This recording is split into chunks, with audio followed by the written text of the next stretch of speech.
Baik, Bismillahirrahmanirrahim, Bapak Ibu.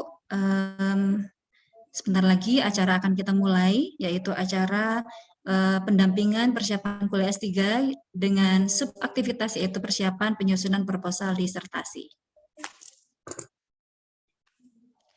Bismillahirrahmanirrahim. Yang terhormat Ketua Stikes Mudia Husada Madura, Bapak Dr. M. Hasinudin, Sarjana Keperawatan Nurse Magister Keperawatan beserta jajaran. Kemudian yang kami hormati Ketua Tim Task Force Hibah PKKM 2021, Ibu Ulfa Noviana, Sarjana Keperawatan Nurse Magister Keperawatan. Narasumber kita pada pagi hari ini yaitu Profesor Dr. Haji Nur Salam M. Nurse Hons. Kemudian seluruh dosen Stikes Mudia Husada Madura yang insya Allah senantiasa sehat dan berbahagia. Amin amin ya rabbal alamin. Pertama-tama mari kita panjatkan puja dan puji syukur kehadirat Allah Subhanahu wa taala karena atas limpahan rahmat, berkah serta hidayahnya pada pagi hari yang cerah ini kita bisa bertemu via virtual, via Zoom dalam acara pendampingan persiapan kuliah S3 dengan subaktivitas persiapan penyusunan proposal disertasi yang insya Allah semua rekan-rekan dalam kondisi bahagia ya dan siap menerima materi pada pagi hari ini. Kemudian salawat serta salam kita curahkan kepada junjungan kita Rasulullah Muhammad SAW yang telah membimbing kita dari alam yang penuh kegelapan menuju alam yang penuh dengan kebajikan, terang benderang yaitu dinul Islam.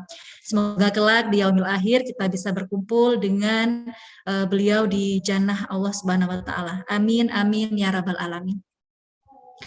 Bapak Ibu yang berbahagia, mohon izin saya akan bacakan susunan acara pada pagi hari ini, pagi menjelang siang ya, sebagai berikut. Pertama yaitu pembukaan, dilanjutkan dengan laporan penanggung jawab program, dilanjutkan dengan sambutan, pemaparan materi, diskusi, dan diakhiri dengan penutup. Kita masuki acara yang pertama yaitu pembukaan. Mari kita bersama-sama membuka acara pada pagi hari ini dengan pembacaan doa. Semoga acara kita dalam 2-3 jam ke depan Allah berikan kelancaran, kemudahan, menjadi ilmu yang bermanfaat untuk kita semua dan barokah ya. Selanjutnya dipersilakan kepada Bapak Rahmat Septian Reza, Magister Keperawatan untuk memandu pembacaan doa. Dipersilahkan Pak Reza. Baik, terima kasih kepada MC Bu Lisfil. Bismillahirrahmanirrahim. Assalamualaikum warahmatullahi wabarakatuh. Waalaikumsalam warahmatullahi wabarakatuh. Baik, Bapak Ibu sekalian, teman-temanku sekalian, mari kita sejenak untuk memfokuskan diri kita, kemudian menundukkan kepala kita, kemudian hadirkan harap kita kepada Allah Subhanahu wa taala agar acara pada siang hari ini berjalan dengan lancar dan memberikan keberkahan untuk kita, manfaat untuk kita. Amin amin ya rabbal alamin. Bismillahirrahmanirrahim. Hamdan na'imin hamdash syakirin, hamdan yuafi ni'amahu wa yukafi mazidah. Ya Rabbana lakal hamdu kama yanbaghi li jalali wajhika wa 'azimi sultanik. Allahumma inna nas'aluka bi anna nashhadu annaka antallah la ilaha illa ant al-ahadu as-samadu alladhi lam yalid wa lam yulad wa lam yakul lahu kufuwan ahad. Allahumma salli wa sallim ala nabiyyina Muhammad wa ala ali Muhammad kama sallaita ala Ibrahim wa ala ali Ibrahim innaka Hamidum Majid. Allahumma ighfir lana wa liwalidayna warhamhuma kama rabbayana shighara. Allahumma ighfir lana wa lil muslimina wal muslimat wal mu'minina wal mu'minat al ahya'i minhum wal amwat.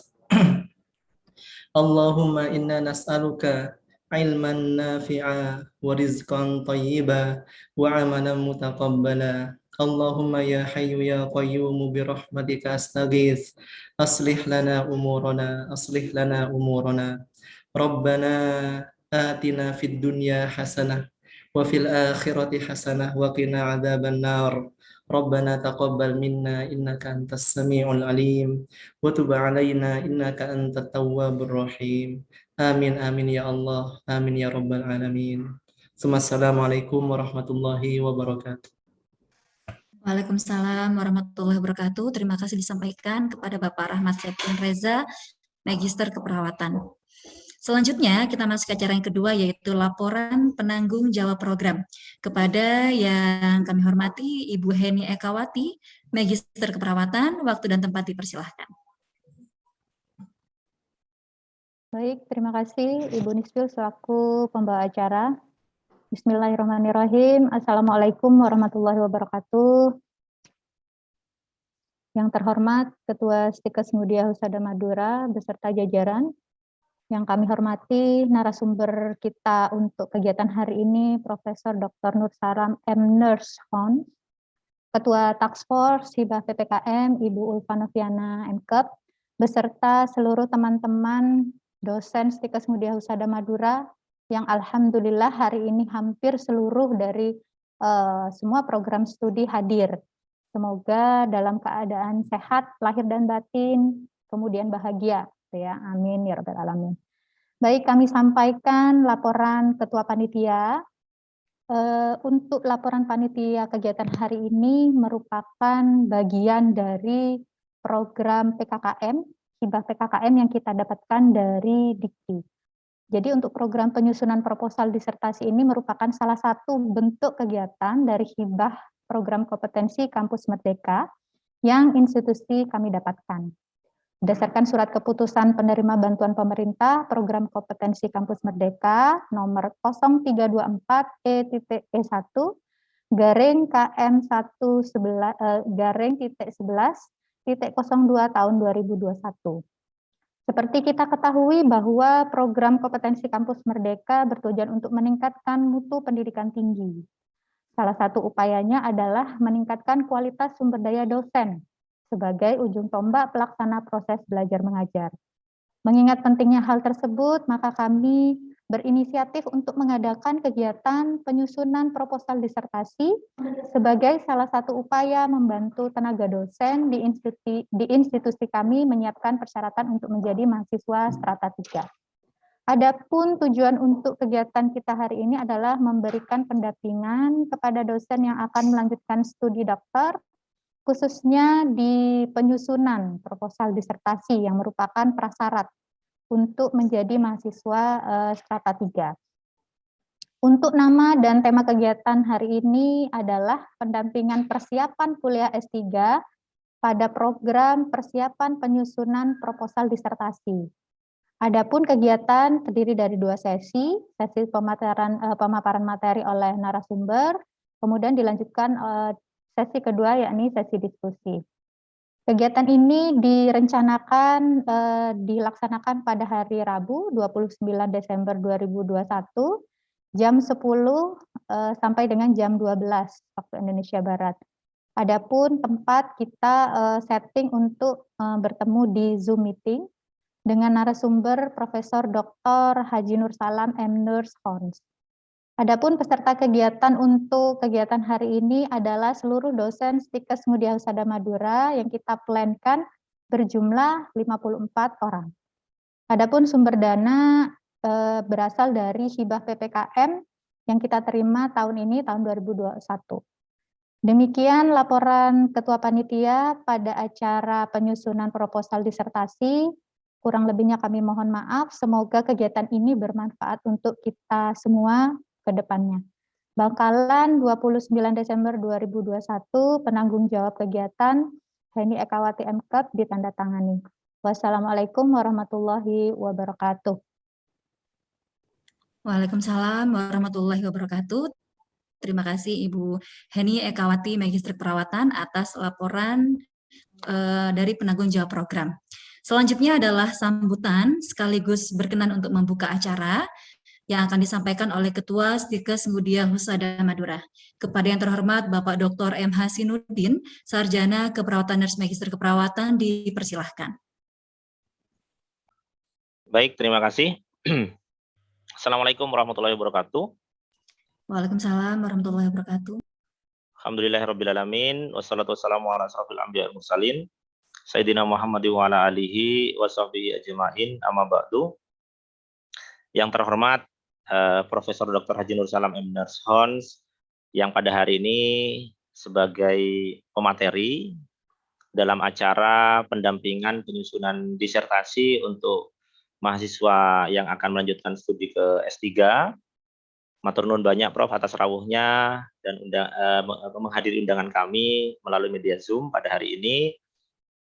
Yang saya hormati rekan-rekan dari pimpinan Stikes Muda Madura, segenap panitia, dan juga para peserta program pendampingan penyusunan proposal disertasi untuk mahasiswa S3. Pertama-tama marilah kita panjatkan puji syukur kehadirat Allah Subhanahu wa taala, Tuhan Yang Maha Esa, karena kita masih diberikan kesehatan di masa pandemi Covid ini. Semoga Allah senantiasa memberikan keberkahan untuk kita semua. Shalawat serta salam senantiasa kita panjatkan kepada junjungan kita Nabi besar Muhammad SAW. Semoga kelak kita dikumpulkan di yaumil akhir bersama dengan beliau dan para pengikutnya.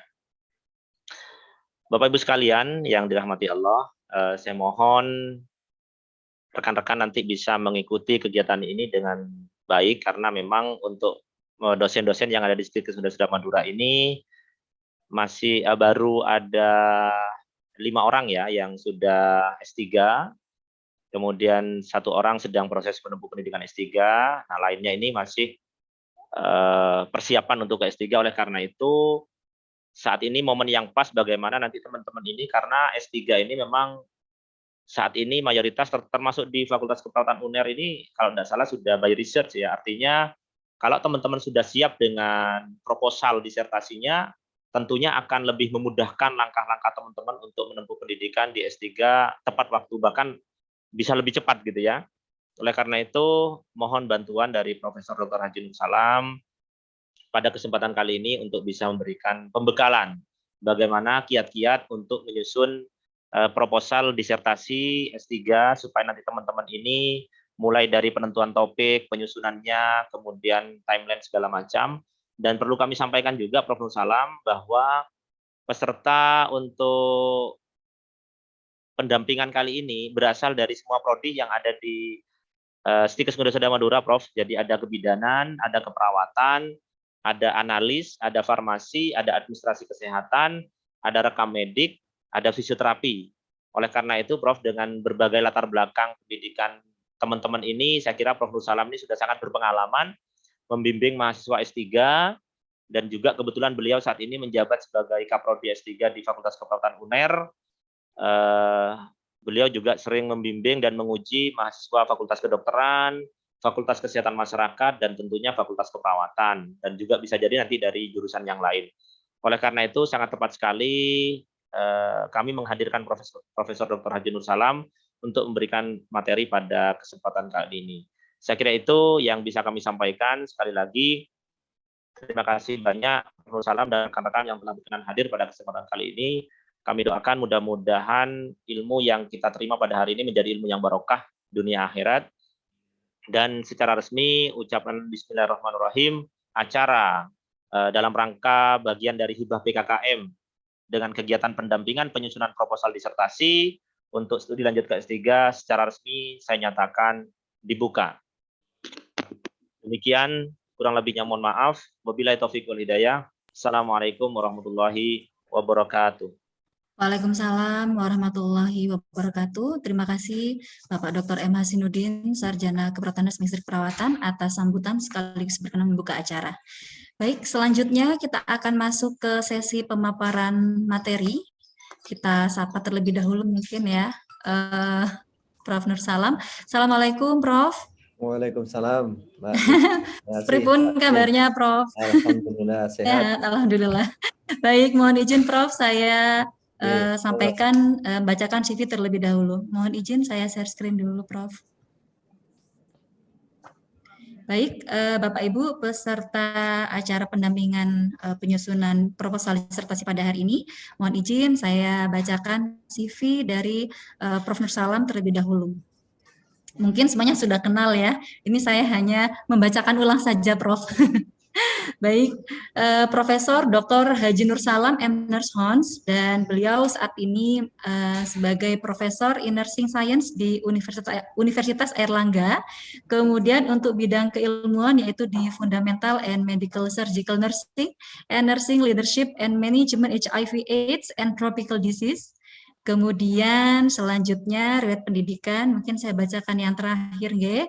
Di tahun 2005 menyelesaikan program doktor, yaitu program studi doktor ilmu kedokteran, program pasca sarjana Universitas Airlangga. Kemudian ada beberapa award yang didapatkan di tahun 2019 dan 2020. Mohon izin mungkin saya bacakan yang tahun 2019 terlebih dahulu, yaitu sebagai peringkat 1 peraih haki terbanyak. Wah, luar biasa nih, Prof. Di tahun 2019, yaitu di Universitas Airlangga. Kemudian beliau juga mendapat penghargaan, yaitu Award of Outstanding Contributions to Education Indonesia Education Leadership Awards tahun 2019.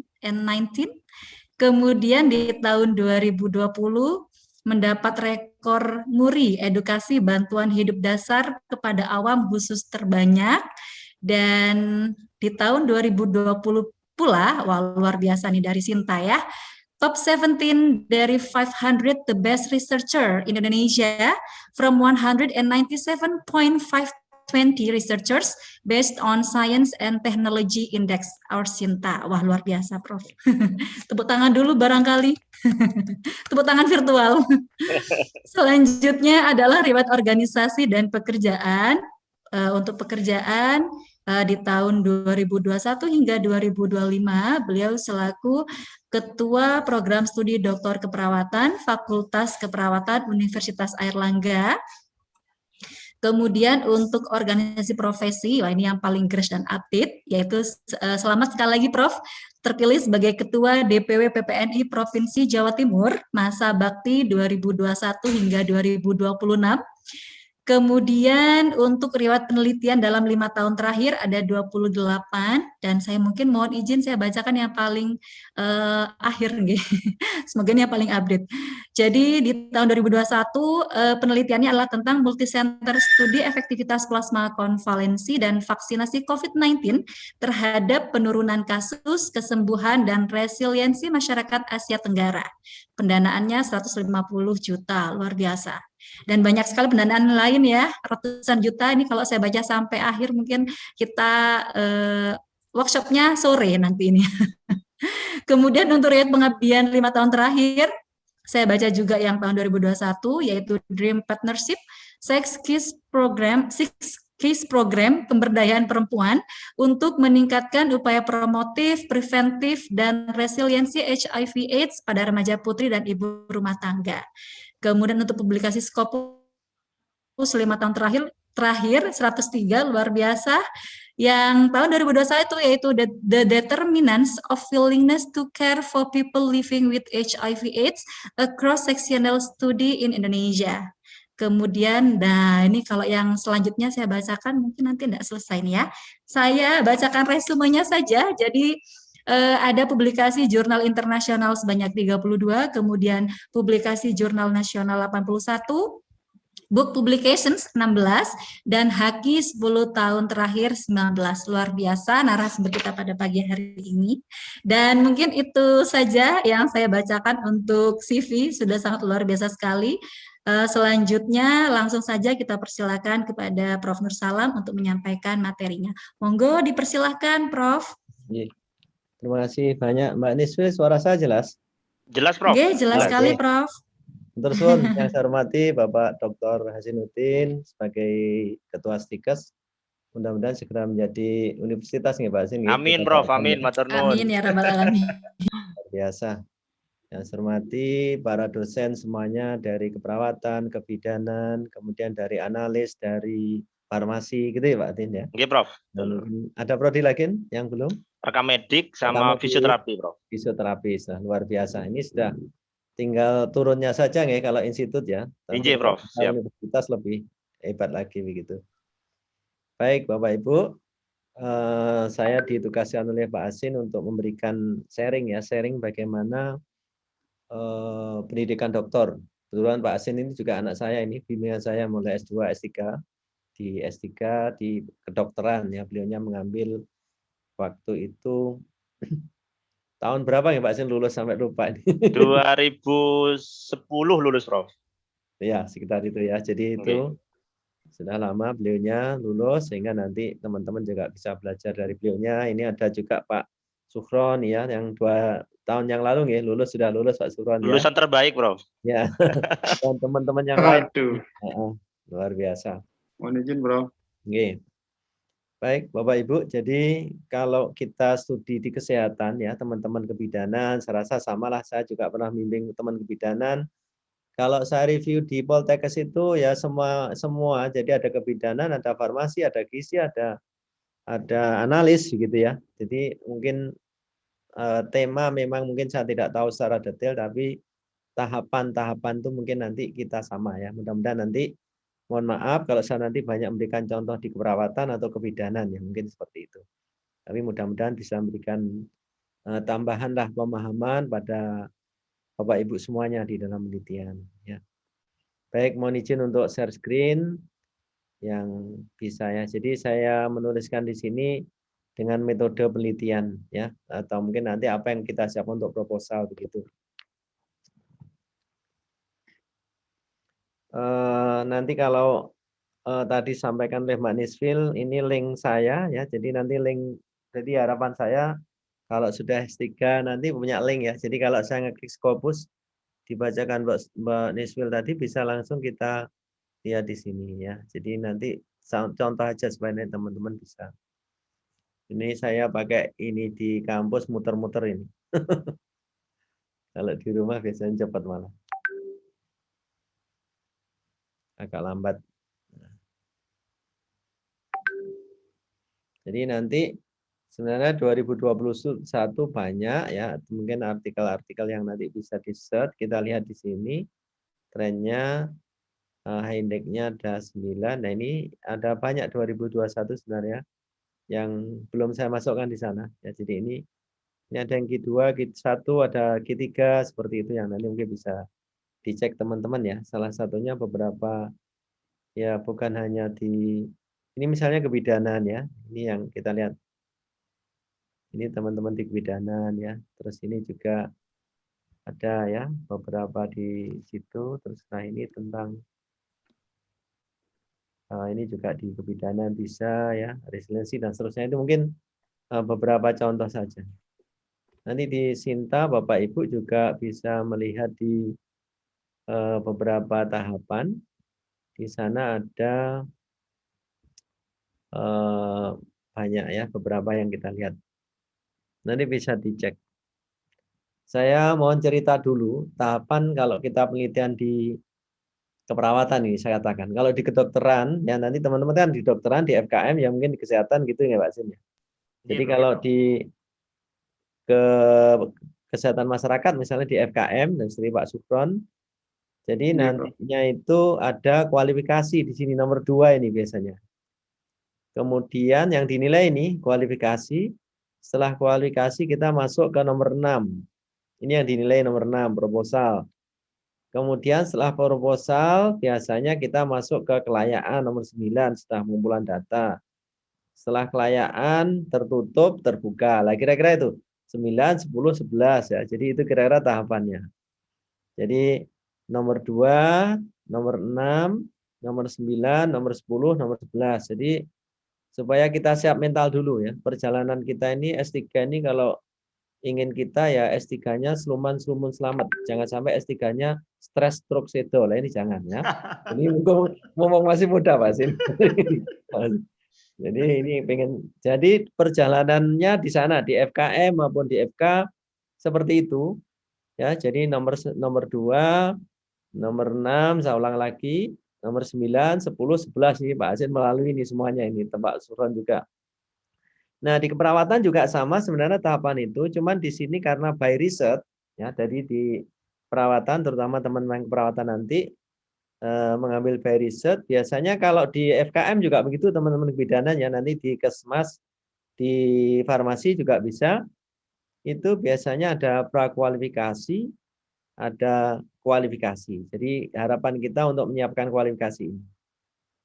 Nah, apa yang diujikan di dalam prakualifikasi ini adalah tentang pemahaman kita tentang materi atau topik ya, itu yang penting. Yang kedua, pertama. Yang kedua, pemahaman tentang metodologinya. Jadi belum begitu bentuk dalam suatu proposal, tapi saya menyarankan pada bimbingan untuk seperti proposal gitu ya. Nah, kemudian setelah itu kualifikasi yang dilakukan ya, presentasinya. Setelah kita kedua ini lulus, jadi kalau di FKM, di FK nanti ada, kalau itu bukan by riset namanya MKPD, mata kuliah penunjang disertasi. Jadi sebelum ke proposal itu atau pra proposal ada namanya MKPD. Jangan-jangan ada 3 itu. Tapi kalau nanti sudah by riset, berarti ya mungkin seperti ini yang pola kita lakukan. Jadi ada Sember 1, Sember 2 gitu, seminar berkala 1, seminar berkala 2 gitu. Dan ini kalau di UNER ada Desember ketiga, Sember 1 ini sudah ada promotor, kopromotor. Kemudian harus sit in konsultan 50%. Di sini sit in-nya, jadi kalau sit in ini maksudnya kalau Mbak Nismil misalnya mengambil tentang maternitas gitu, ya. Jadi nanti harus sit in pada kuliah maternitas gitu. Baik itu di S3 fakultas lain atau di UNER, di FKP gitu. Di S2 enggak masalah. Nah, itu harus ada sit in. Ini kalau by riset ya teman ya. Dan di sini setelah itu, jadi setelah kualifikasi, prakualifikasi kan tentukan promotor. Setelah promotor itu nanti barulah kita menyusun proposal lengkap. Tapi kami menginisiasi sejak pra kualifikasi itu proposal sudah jadi. Sehingga nanti di sini tinggal jalan sampai dengan ke-6 ini.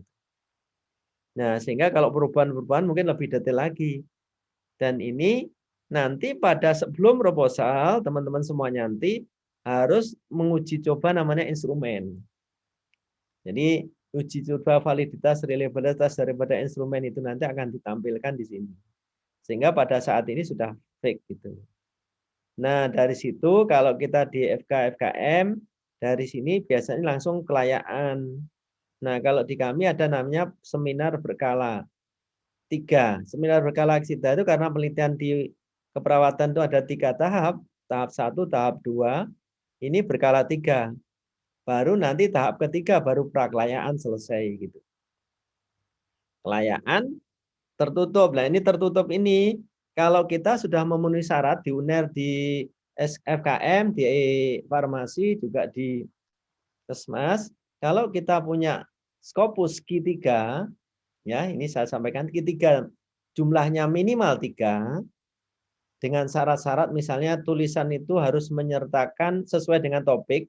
Jadi misalnya Mbak Nisbil saya contohkan tentang maternity, nursing gitu, maka tulisannya Mbak Nisbil harus itu sesuai dengan, tidak harus sesuai dengan judul, tapi topik saya tentang misalnya kemampuan ibu untuk merawat bayi, maka di situ teman-teman kebidanan misalnya itu harus tetap itu meskipun judulnya berbeda, dan harus menyantumkan, saya ulang, menyantumkan promotor, kopromotor itu baru diakui.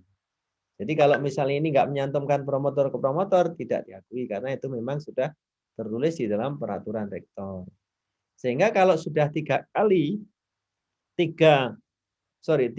Scopus, maka tidak perlu lagi ujian terbuka. Itu. Sehingga sudah lulus di sini. Syarat untuk cum laude sekarang ini juga harus sudah publikasi Scopus ini.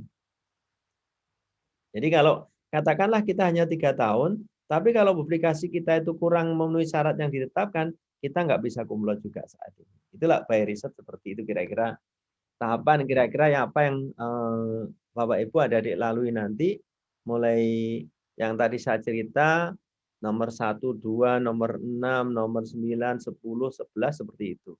Ya kira-kira tahapan-tahapan ini yang harus kita lalui.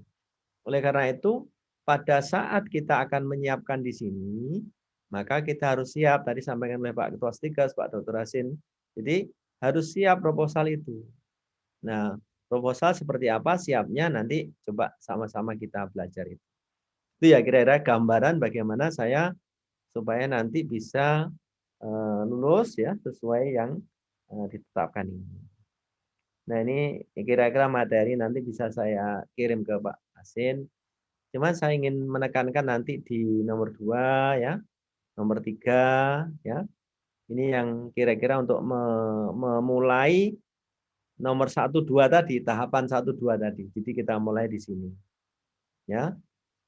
nanti juga setelah itu kan kalau kita sudah bicara nomor ini laporan penelitian dan seterusnya ini kan kalau kita sudah masuk ke istilahnya setelah proposal ya. Jadi kita mungkin sampai ke proposal nanti kira-kira seperti itu ya. Saya saya langsung aja.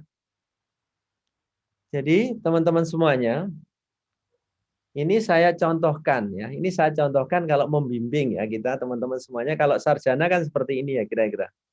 Ya ini teman-teman di NHM saya rasa sudah familiar. Kalau sarjana kira-kira seperti ini judulnya ya. Kalau proposal itu sampai ke metode penelitian ya bab 4. Nah di UNER nanti kalau proposal untuk S1 juga seperti itu. Cukuplah analisis faktor yang memberi kepatuhan terapi ARV berbasis ini pada orang dengan ODA gitu misalnya gitu.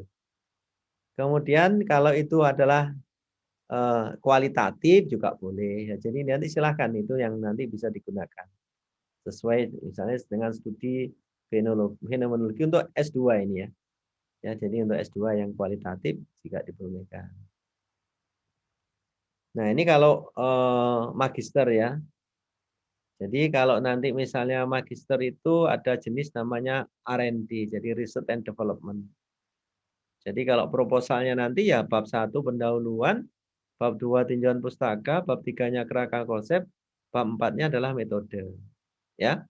Misalnya di sini kita akan mengembangkan aplikasi timbang terima S-bar berbasis Android gitu, untuk meningkatkan ketepatan pelaksanaan tindakan perawatan. Ini seperti ini ya, kira-kira sampai ke 4 itu. Jadi nanti kalau di S3 juga memungkinkan di sana ya. Nah, ini yang cross seksional, model cross seksional untuk tesis ya. Jadi mungkin mudah-mudahan kalau sudah pola-pola seperti ini, pengembangan model moral leadership berbasis knowledge management terhadap kinerja perawat. Ini hampir sama dengan S3, cuman kalau di S2 ini dia hanya sampai pada tahap ke-1 saja. Jadi tahap kedua, 3 enggak masuk. Gitu ya. Nah, ini bisa digunakan untuk S3 sebenarnya nanti ya. Nanti teman-teman silahkan sesuai dengan promotor, enggak ada masalah. Ini yang eksperimen ya. Jadi nanti kalau eksperimen di FK biasanya kayak Pak Hasin dulu langsung bagaimana pengaruh X terhadap gitu berbasis ini misalnya terhadap kenyamanan ya, praktek misalnya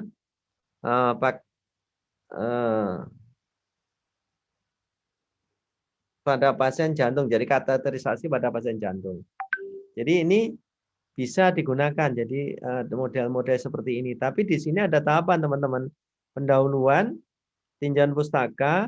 Nah di metode itu ada tahap pertama, itu adalah tahapan untuk menyusun modul ini. Tahap kedua nanti ada tahapan untuk intervensinya. Itu yang membedakan. Kalau di S1 kan wis pokoknya sesuai aja teori diambil saja sesuai dengan di buku. Tapi kalau di S2 nanti S3 juga begitu. Kalau di FK ini model di FK misalnya seperti ini. Jadi harus ada tahap pertama dengan studi literatur dan juga diskusi pakar termasuk penelitian ya sederhana untuk menyusun intervensi tadi. Ini kalau nanti untuk teman-teman perawat bidan, kalau mungkin analis biasanya lebih pada maupun di farmasi biasanya pada kalau di kedokteran itu biasanya pada seluler ya tingkatan-tingkatan itu. Kalau di Kesmas biasanya kita menggunakan tahapan pemodelan itu. Nah, kemudian kalau kita melihat nah ini kalau di dokter misalnya di FKM maupun di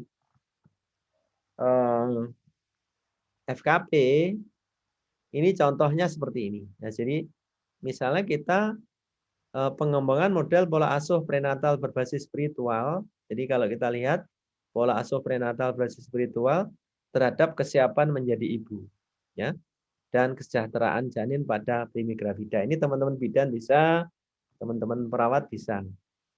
Jadi kalau nanti misalnya di FKM seperti ini namanya explanatory research. Jadi ada banyak jenis nanti saya sampaikan jenis penelitian yang kira-kira layak untuk S3 itu apa.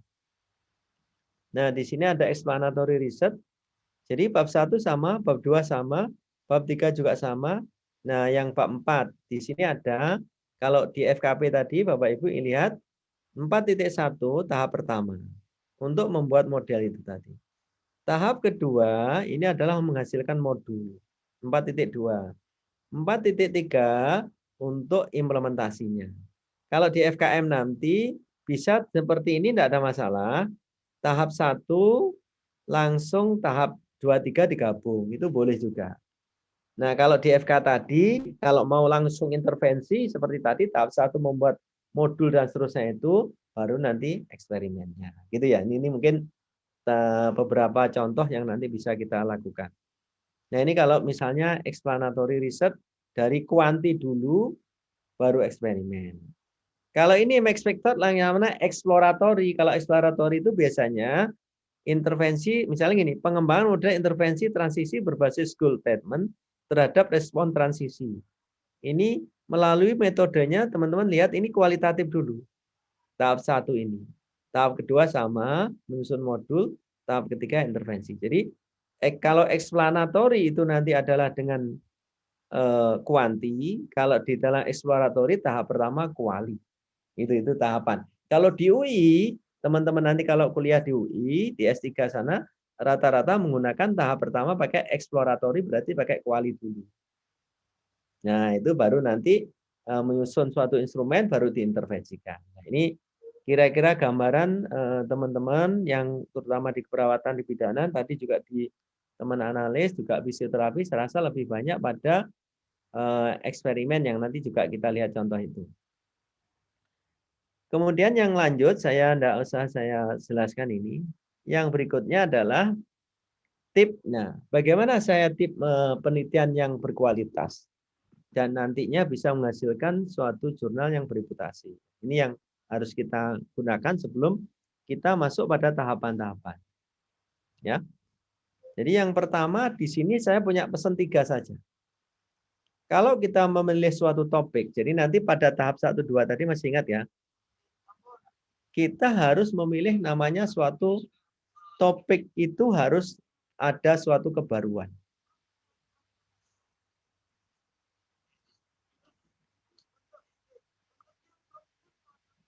Kemudian adalah originality, ya. Jadi originality. Jadi setelah novelty nanti kita baru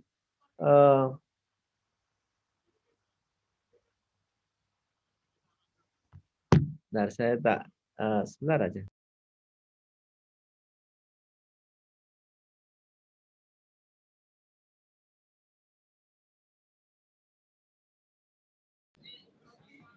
Oke, jadi saya kembali. Jadi kita ada NOCT. Jadi Bapak Ibu kalau memilih topik, tolong ada kebaruan, ada keoriginalitasnya, bisa memberikan dan juga sesuai tren.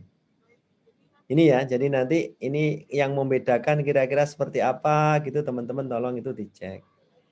Yang kedua, tolong diperhatikan karena ini S3, yang terbaik dalam suatu penelitian itu biasanya kita referensinya bagus. Jadi di bab 2 itu bagus, maka kita menggunakan jurnal-jurnal yang kalau saya biasanya mewajibkan untuk Scopus atau S.C. Thompson atau Sinta, Sintanya pun hanya 1, 2, 3, itu kurang dari 5 tahun. Kalau S3 itu minimal dari jurnal artikel itu minimal 25 artikel. Gitu ya. Jadi dan itu update harus 5 tahun terakhir. Kalau buku ya 10 tahun. Jadi ini nanti coba kita lihat, saya berikan contoh nanti dalam referensi ini, kualitasnya seperti apa. Ini teman-teman harus benar-benar melihat kualitas daripada ini. Kemudian yang ketiga, jadi metode. Jenis penelitian model, misalnya kalau model cross-seksional, jadi tadi kalau kita S3 itu biasanya yang di FKM nih ya, FKM di FK, itu biasa FKM sama FKP tahap pertama kita menggunakan pendekatan cross seksional. Sampel tolong diusahakan lebih dari 100. Variabelnya otomatis lebih banyak. Jadi jangan kurang dari 100.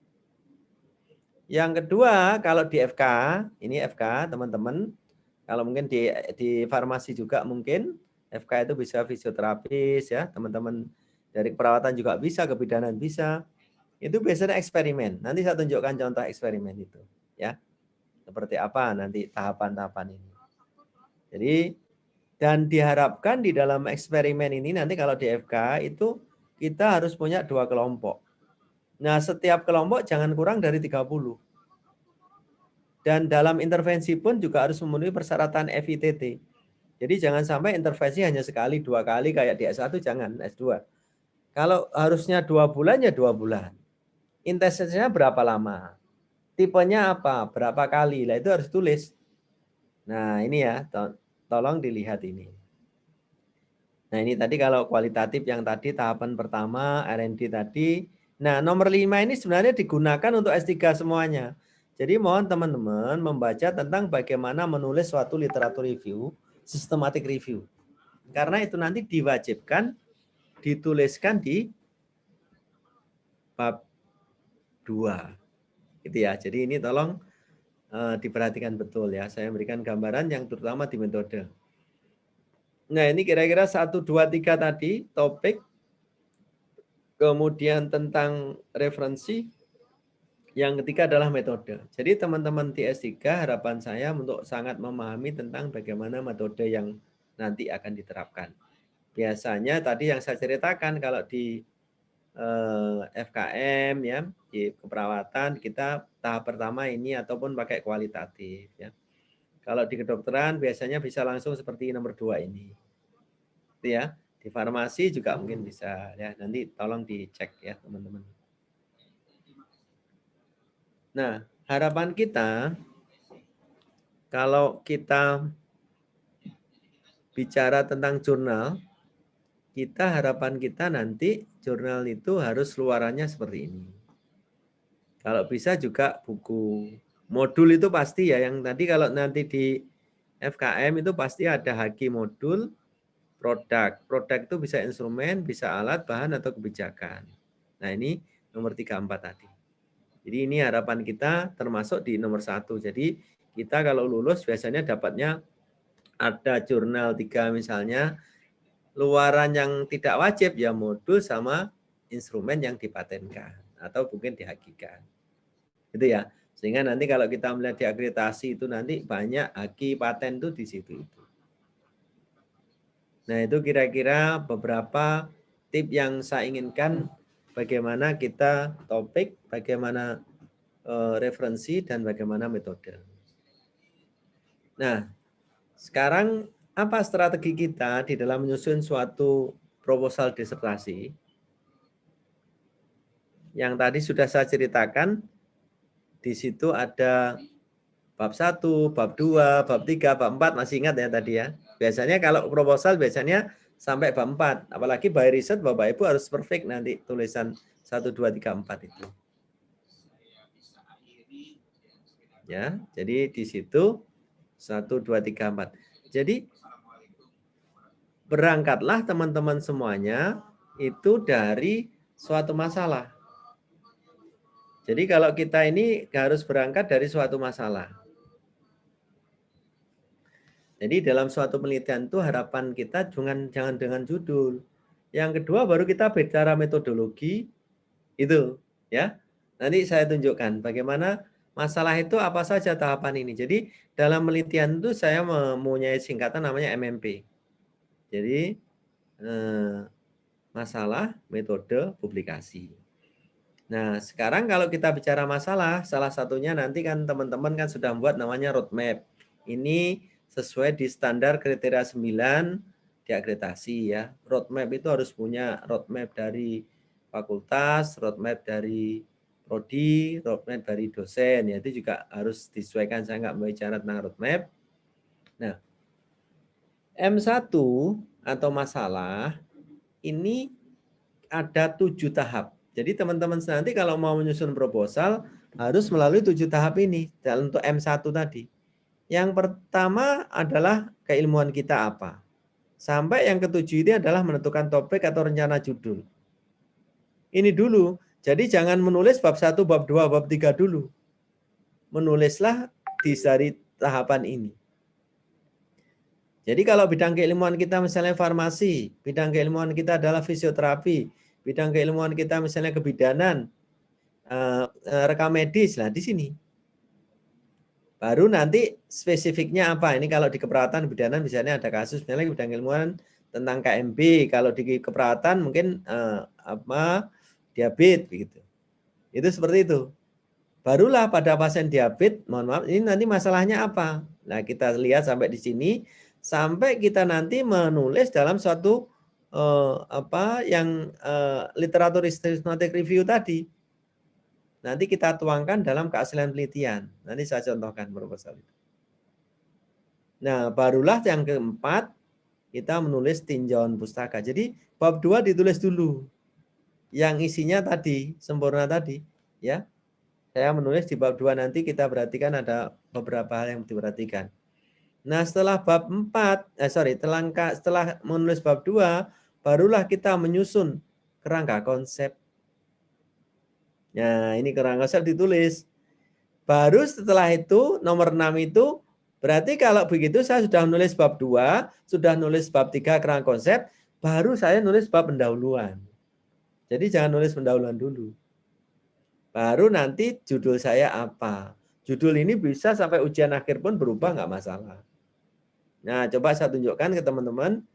Kita mulai bidang keilmuan ya. Jadi bidang keilmuan itu nanti di sini saya contohkan ini misalnya.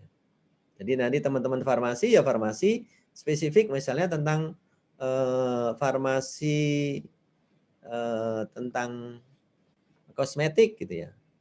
Farmasetika misalnya begitu. Itu beda ya, nanti silakan teman-teman di fisioterapi juga begitu. Pasti ada spesifikasi ya. Kemudian di teman-teman kebidanan juga sama, dianalis juga mungkin mengembangkan suatu pemeriksaan apa dan seterusnya, itu silakan di sini. Nomor 1, nomor 2 baru kasus. Jadi saya mohon maaf mencontohkan kalau di keperawatan bidanan misalnya gini. Kalau anak misalnya di keahlian Pak Dr. Hasin misalnya ini, saya tentang tumbuh kembang. Berarti saya kasusnya tentang pasien dengan anak dengan tumbuh kembang. Gitu. Teman-teman di kebidanan misalnya, saya di ANC, saya di NC, antenatal care, internal care. Jadi spesifik kecil saja, enggak usah terlalu jauh. Ya. Seterusnya ya nanti kita lihat di situ.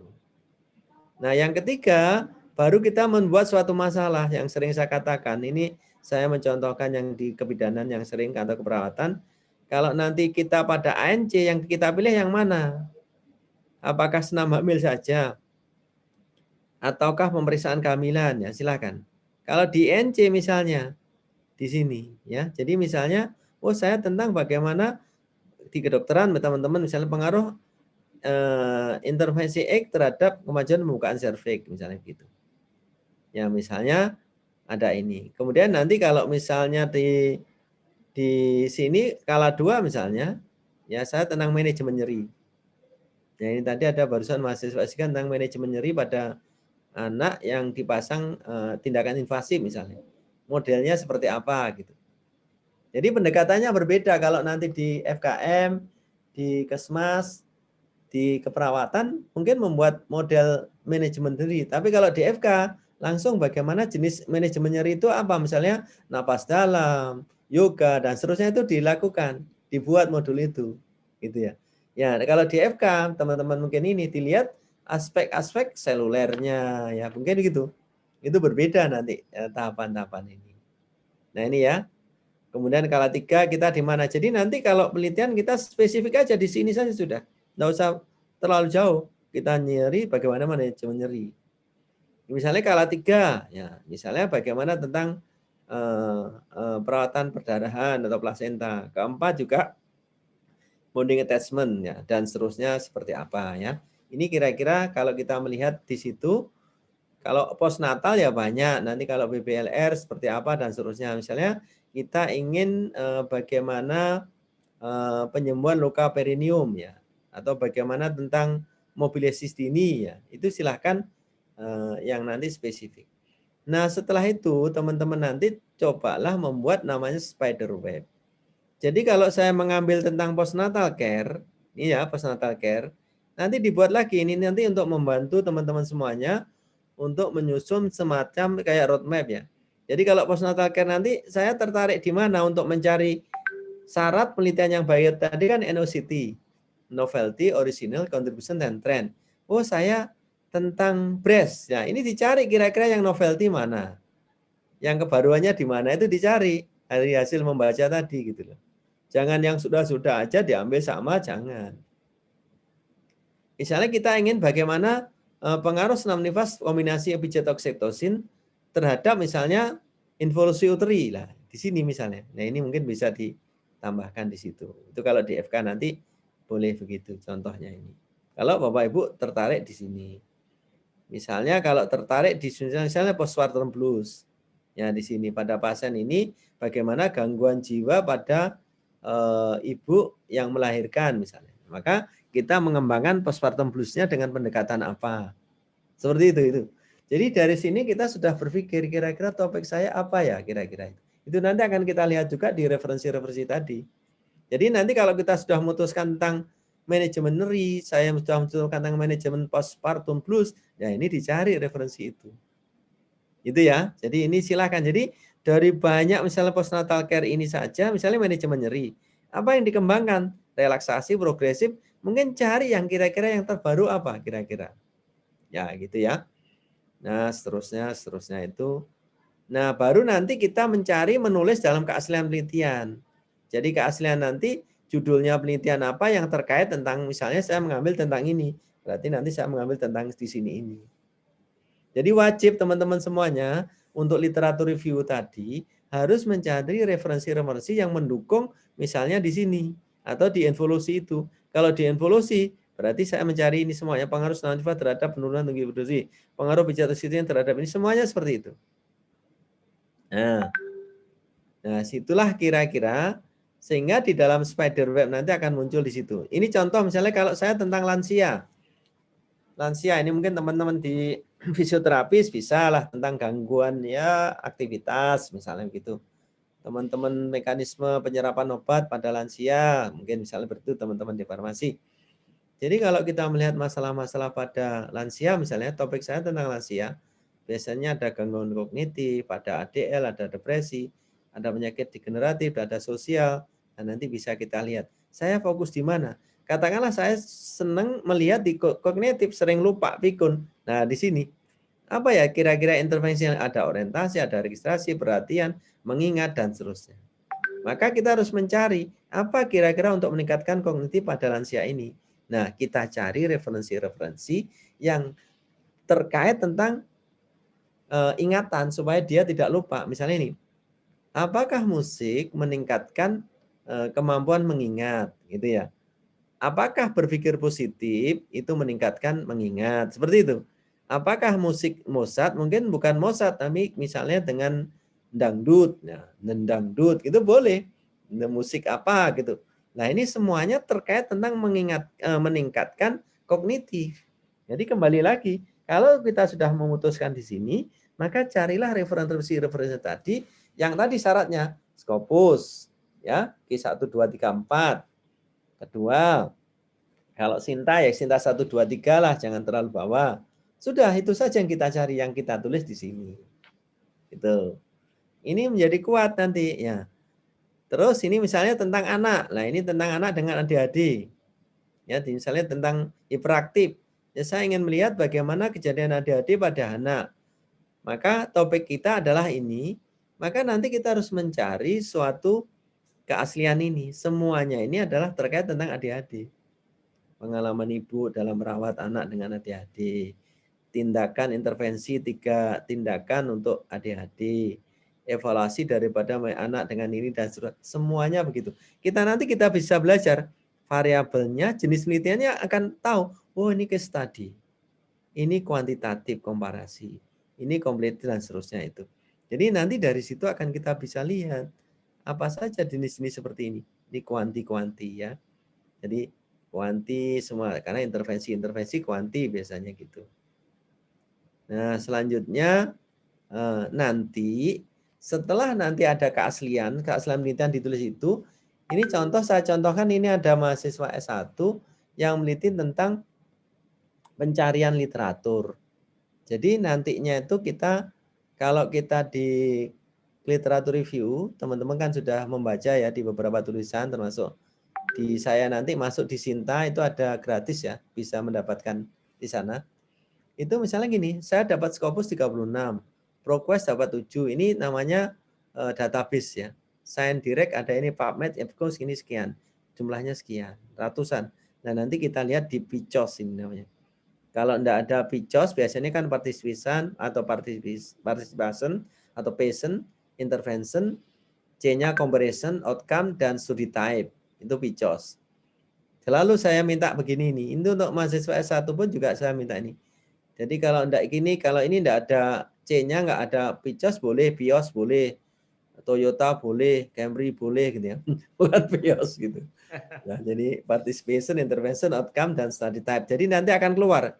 Di sini nanti ada namanya ECI. ECI itu adalah ICI. Jadi I-nya ada identification, screening, kemudian eligibility, yang terakhir adalah ICI included. Nanti saya tunjukkan contoh itu ya. Jadi nanti pada bab 2 itu kita sudah nyicil mulai dari situ sampai ini tadi tentang ini namanya Prisma. Prisma itu yang pencarian flow, pencarian literatur. Di bab 2 akan dijelaskan di situ. Nah, yang sudah kita dapatkan tadi dari sini ada sekitar katakan 12 untuk S1, kalau kita 25, tulislah di sini. Bentuk template-nya seperti ini. Nomor, judul karya ilmiah, metodenya, baru hasil. Jadi, misalnya judulnya adalah seperti ini. Sekalian plus penulisnya seperti apa. Kemudian metodenya kita tulis namanya DSVIA. Jadi metode itu kita singkat namanya Design Sample Variable Instrument Analysis. Baru nanti hasilnya berapa, gimana. Semua keilmuan ya. Nanti kalau saya punya konsep begitu. Nah, dari sini kita akan bisa belajar banyak karya ilmiah tadi, termasuk metode sama hasil. Oke ya, sudah. Setelah itu, nah ini tadi yang ICI tadi yang saya contohkan. Ini Prisma yang tadi saya katakan. Nah, ini yang S3 ya. Jadi keaslian dengan pengembangan model pendokumentasian asuhan perawatan. Nah, ini teman-teman di rekam medis bisa juga ya, penegakan tenaga kerja dan produktivitas terhadap mutu dokumentasi. Nah, ini yang tadi saya katakan PICOS atau BIOS tadi, dari 754 sampai akhirnya ketemu 27, ini yang ICI tadi. Identification, screening, dan seterusnya. Barulah nanti kita masukkan di dalam seperti ini. Ini ya. Jadi harapan kita pada bab 2 akhir nanti ada ini, kemudian diakhiri dengan keaslian penelitian. Seperti ini. Ini minimal 25 tadi. Dan ini bukan harus selalu bahasa Inggris. Tadi saya katakan Scopus harapan saya gitu. Atau IC Thompson tadi. Nah, sudah. Doktor ini juga sama tadi yang saya katakan ya. Jadi ini kalau misalnya ada sekian akhirnya menjadi berapa ini. Judul-judul tadi sama seperti ini ya. Jadi DSVIA kita gunakan nanti ya. Tergantung. Kalau di S3-nya FKP dia harus membuat ini setiap yang kita kutip tadi di sini misalnya ini itu harus dibuat namanya seperti ini. Dibuat ringkasan. Dan ini harus ditandatangani oleh calon promotor. Jadi judul, nama, calon promotor, penulis, tujuan penelitian, teori, metodenya. Hasilnya apa? Keterkaitan dengan disertasi kita apa? Ringkasannya apa? Baru calon. Nah, ini harus ditampilkan di dalamnya sebelum kita masuk ke kualifikasi tadi. Nah, makanya ini nanti ada, ini contohnya ini tadi ya. Jadi harus dilampirkan seperti itu. Nah, itu tahap ketiga ya teman-teman ya. Jadi tahap ketiga tadi yang kita lihat pertama adalah tentang topik, kemudian keilmuan, kemudian adalah kasus, yang ketiga adalah mencari masalah. Jadi mencari masalah tadi intinya itu kita dari fakta dari literatur review, dari diskusi dengan teman ya. Nanti akan kita rangkum dalam suatu prisma termasuk keaslian tadi. Dan kita menulis setelah itu lengkap semua teori, barulah kita masuk di tahap keempat namanya menulis bab 2. Jadi kan kita sudah punya bahan semuanya tadi. Lah, kita tulis mulai bab 2. Ya, tinjauan menulis pastikan benar dalam citasi dan referensi, kredibilitas tadi, ya, Scopus, Sinta 1-2, buku dan seterusnya, pastikan setiap halaman tulis referensi, daftar pustaka pakai Harvard System atau Mendeley dan seterusnya. Dan perhatikan teman-teman S3 ini kan harus minor error ya. Jadi kesalahannya harus minor. Maka perhatikan 4S ini. Sistematikanya sesuaikan. Jadi kalau nanti di FKM seperti apa? Kalau di UI seperti apa? Kalau di UNER yang di FK seperti apa? Kalau di FKP seperti apa? Nah, ini nanti saya nguji di FKUB itu ada perawat tapi dia mengambil tentang biokimia, misalnya biomedik. Itu seperti apa? Jadi jangan melanggar sistematika ini. Cara sitasi, perhatikan juga. Jangan ada salah, spelling error, sentence, dan seterusnya. Dan yang terakhir penting adalah jangan salah isinya. Itu ya, tolong diperhatikan 4S ini. Selalu, kalau kita bab 2 bagus, insya Allah akan bagus. Nah, kalau bab 2 sudah kita tulis, baru kita masuk. Nanti cara nulisnya gini, cara mencari teori itu ya, cara mencari teori teman-teman ya. Oh, saya tentang misalnya pengaruh nyaman, metode nyaman terhadap manajemen nyeri, terhadap kenyamanan pasien dalam apa? Berarti saya menggunakan teori siapa? Dicarilah teori tadi, kemudian intervensinya apa, dan ini sudah komponen program intervensi ini sudah ada penelitian sebelumnya. Jadi kita mengutip itu di situ. Nah ini ya, caranya gitu. Sehingga teori convert ditulis di bab 2. Wajib ditulis di bab 2 untuk S3, minimal mungkin 2 teori. Ya, kalau bisa 3 teori. Saya tentang kemandirian, tentang apa? Teori-teori ini harus ditulis di bab 2 lengkap ya. Jadi misalnya saya coping ya, strategi dan seterusnya ini. Sehingga di dalam sistematika di dalam tinjauan bab 2 nanti Bapak Ibu seperti ini. Ya, ini yang saya tulis ini adalah yang tengah ini yang mendapatkan hibah dari Simliptapnas dari Dikti yang tadi saya katakan 3 tahun kami dapat hibah. Misalnya ini, model penyiapan psikologis dengan pendekatan hipnosis. Jadi, menyiapkan pasien yang akan dilakukan endoskopi pada pasien yang ada gangguan tentang pencernaan ya, gastrointestinal. Itu kita bisa mendapatkan hibah sampai 3 tahun. Tapi dengan pendekatan yang tadi saya katakan. Dengan pendekatan hipnosis, yang kita kembangkan hipnosis. Misalnya berbasis caring, boleh. Atau hypno-caring, boleh, itu baru. Jadi di situ. Dalam meningkatkan siapan pasien. Jadi supaya dia itu bisa menerima, tidak khawatir, bisa masuk untuk pelaksanaan endoskopinya, maka ini. Jadi kerangka konsep nanti akan ketemu. Yang saya kuning ini adalah teori-teori yang menyertai Bapak Ibu. Pengembangan instrumen asuhan pelatihan perioperatif berbasis 3S. Misalnya gini. SDKI, SLKI, SIKI. Nah, nanti akan keluar di sini teori yang digunakan. SDKI, SLKI masuk di situ. Jadi kita bab 2 benar-benar harus tertata dengan rapi ya, termasuk nanti cara-cara penulisan juga harus diperhatikan itu. Nah, sehingga nanti baru kerangka teori ya. Nanti kerangka teori saya ini tidak wajib kalau di FKM, di FKM maupun di FK, tapi kalau di UI maupun di UNER untuk keperawatan itu wajib. Jadi bagaimana teori, kerangka teori itu kita kembangkan, teorinya siapa, bagaimana memasukkan, dan seterusnya itu. Nanti saya tunjukkan pada Bapak Ibu. Nah, barulah kita masuk step kelima, menulis kerangka konsep. Nah, ini bagian yang tersulit. Setelah bab 2 kita tulis, teori-teori kita masukkan, karena kita untuk menulis rohnya di penelitian S3 itu di sini teman-teman semuanya. Jadi kerangka konsep ini, kalau kita tidak punya di bab 2, kita akan dipertanyakan dasarnya apa, di mana. Makanya tadi saya minta bab 2 harus yang kuat di tinjauan pustaka tadi. Teori yang digunakan ditulis betul, dijabarkan betul. Mulai ya kalau kita di keperawatan kan ada meta paradigma. Manusia sehat, sakit itu harus dijelaskan. Itu. 3 catatan dalam menyusun kerangka konsep teman-teman. Ini rumusnya. Kerangka konsep itu kan abstraksi dari berbagai konsep. Namanya kerangka konsep. Jadi dari berbagai konsep kalau S2 tadi minimal 2 sampai 3 teori. Jadi nggak boleh kalau kita menulis kerangka konsep tapi di bab 2 nggak muncul gitu. Yang kedua, hubungan antar variabel. Nah, bentuknya nanti ABC. ABC itu yang saya artikan antecedent, itu faktor-faktor. Kalau nanti eksperimen berarti intervensinya di atas. Behavior itu adalah prosesnya.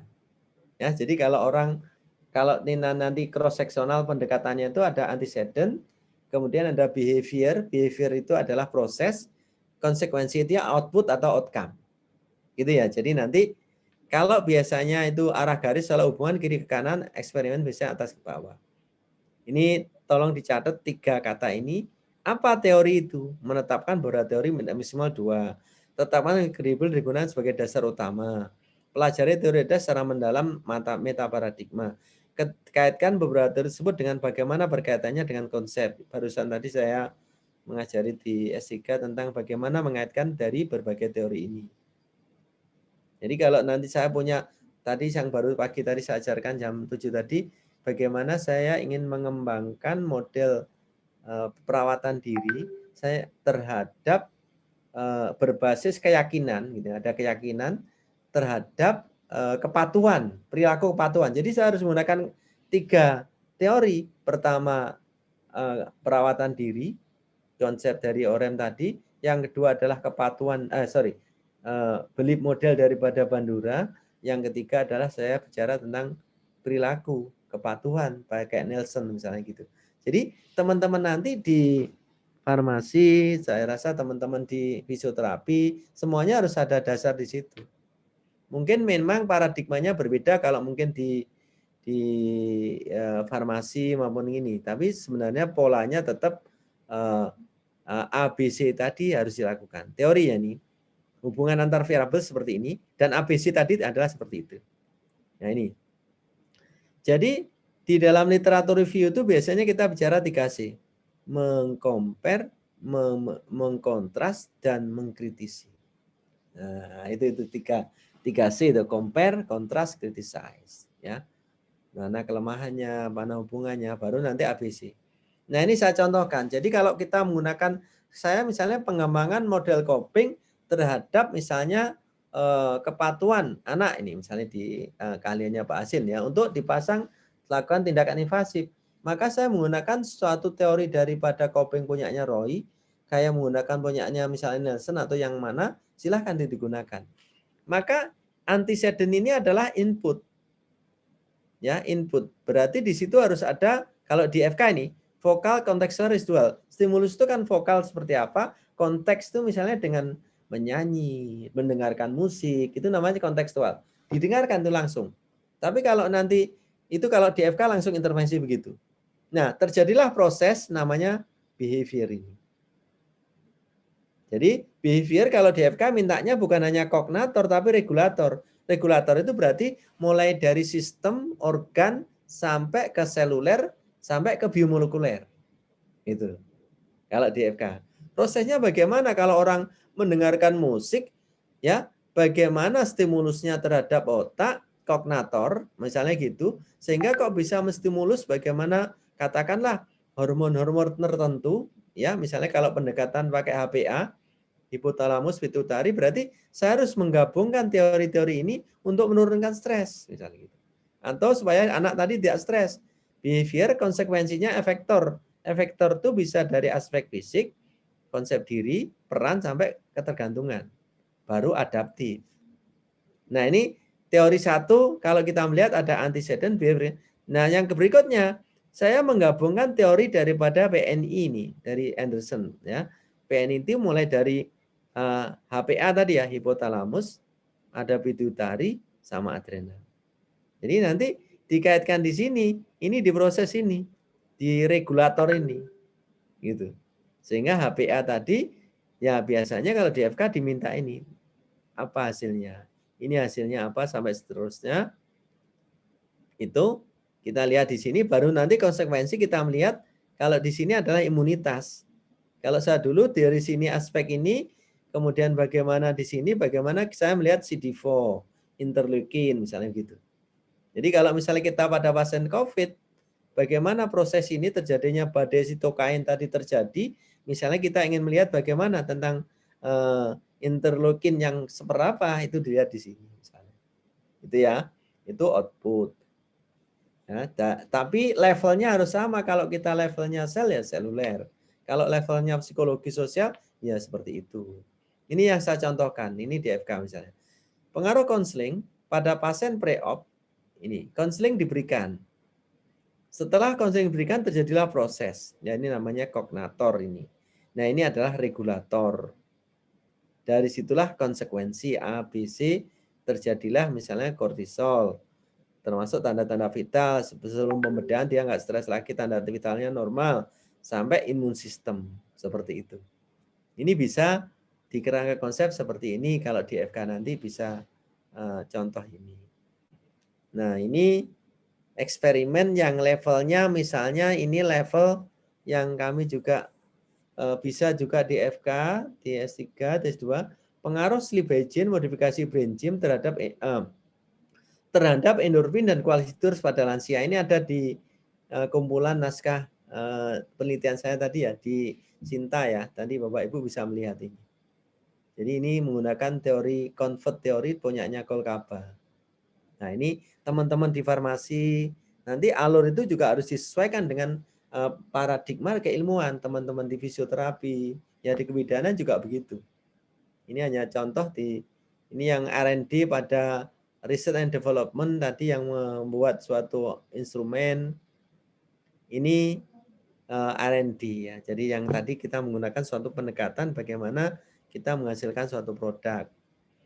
Nah, kalau nanti di dokter yang tadi misalnya ada katakan pengembangan model pola asuh prenatal berbasis spiritual, berarti yang saya kuningi ini, teori-teori ini harus saya dapatkan saya tulis di bab 2.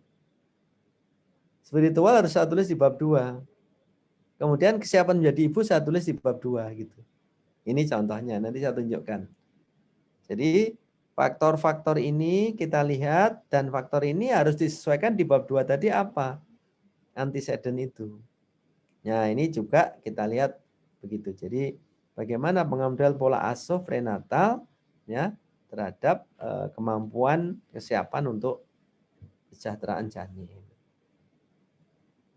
Nah, ini juga ini contoh di FKM teman-teman.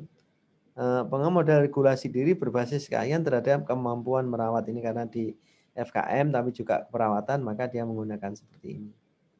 Ya, jadi ini hal-hal yang bisa nanti kita perhatikan di situ. Nah, ini juga di FKM yang nanti ada bagaimana pemberdayaan ya. Ini juga pengembangan model komitmen ini yang di manajemen ya. Kami komitmen organisasi. Jadi ini antecedent, ini teori-teori tentang komitmen, teori tentang keyakinan gitu ya, kinerja. Jadi ada 3, komitmen, keyakinan. Bagaimana Masang ini menghubungkan ini? Nah, ini yang bagian tersulit biasanya di S3 itu di kerangka konsep ini. Ini kalau ilmu manajemen tadi, ini kalau ini ilmu pada anak ya, ini terus ini pada penderita hipertensi dan seterusnya itu. Nah, ini yang tadi saya cerita yang mendapatkan hibah ya, dan kita sudah masuk di beberapa Scopus. Ini seperti ini. Persiapan seperti ini di FK biasanya intervensi model begini. Jadi pas endoskopi komisi ini baik, maka dia menjadi siap. Siap itu dalam hal apa saja? Nyerinya, kecemasan, hemodinamik, diagnosis, terapi, dan seterusnya. Jadi ini harapan di PDOPT itu seperti itu. Kalau ini untuk S1. Nah, kira-kira gambaran di tahap yang berapa? Kelima adalah seperti itu. Ya, di dalam kerangka konsep ingat tadi ada kata-kata seperti yang saya ceritakan. Kalau nanti cross sectional ya seperti ini tahapannya. Tapi kalau Bapak Ibu langsung nanti misalnya di FK model sini boleh juga ini. Jadi ini menggunakan teorinya tentang teori King ya, Human Interaction Model. Jadi ada stimulus, ada reaksi, interaksi, transaksi sampai terjadi proses itu. Jadi memang dikembangkan bagaimana pengembangan suatu teori. Nah, dari situ setelah kerangka konsep barulah kita nulis bab 1. Nah, bab 1 isinya kan 4 ini ya. 1 latar belakang, 2 rumusan masalah, ketiga tujuan, nah keempat manfaat, itu kan? Itu bab 1. Nah, bab 1 itu bagian paling sulit.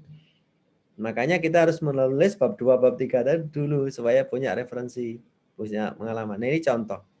Di bab 1 paragraf latar belakang aja isinya ada MSKS yang mungkin sudah sering kita sampaikan ya Pak Asin juga sering menyampaikan itu.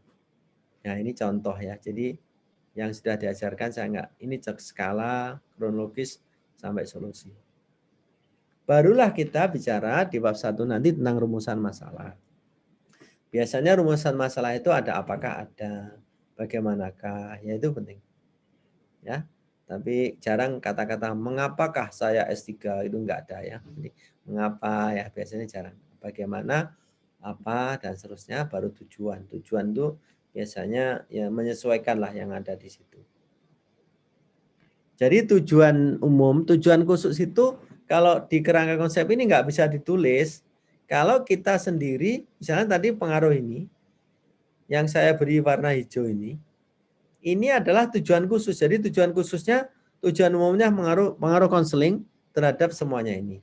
Kalau tujuan khususnya ini, konseling terhadap coping, konseling terhadap stres terhadap kortisol, konseling terhadap tanda vital, terhadap ini. Ini ada 1, 2, 3. Jadi saya contohkan ini. Menyusun modul konseling berbasis caring. Itu tahap pertama. Jadi yang tadi ini harus disusun dulu nomor 1. Nomor 2, menjelaskan pengaruh konseling terhadap coping.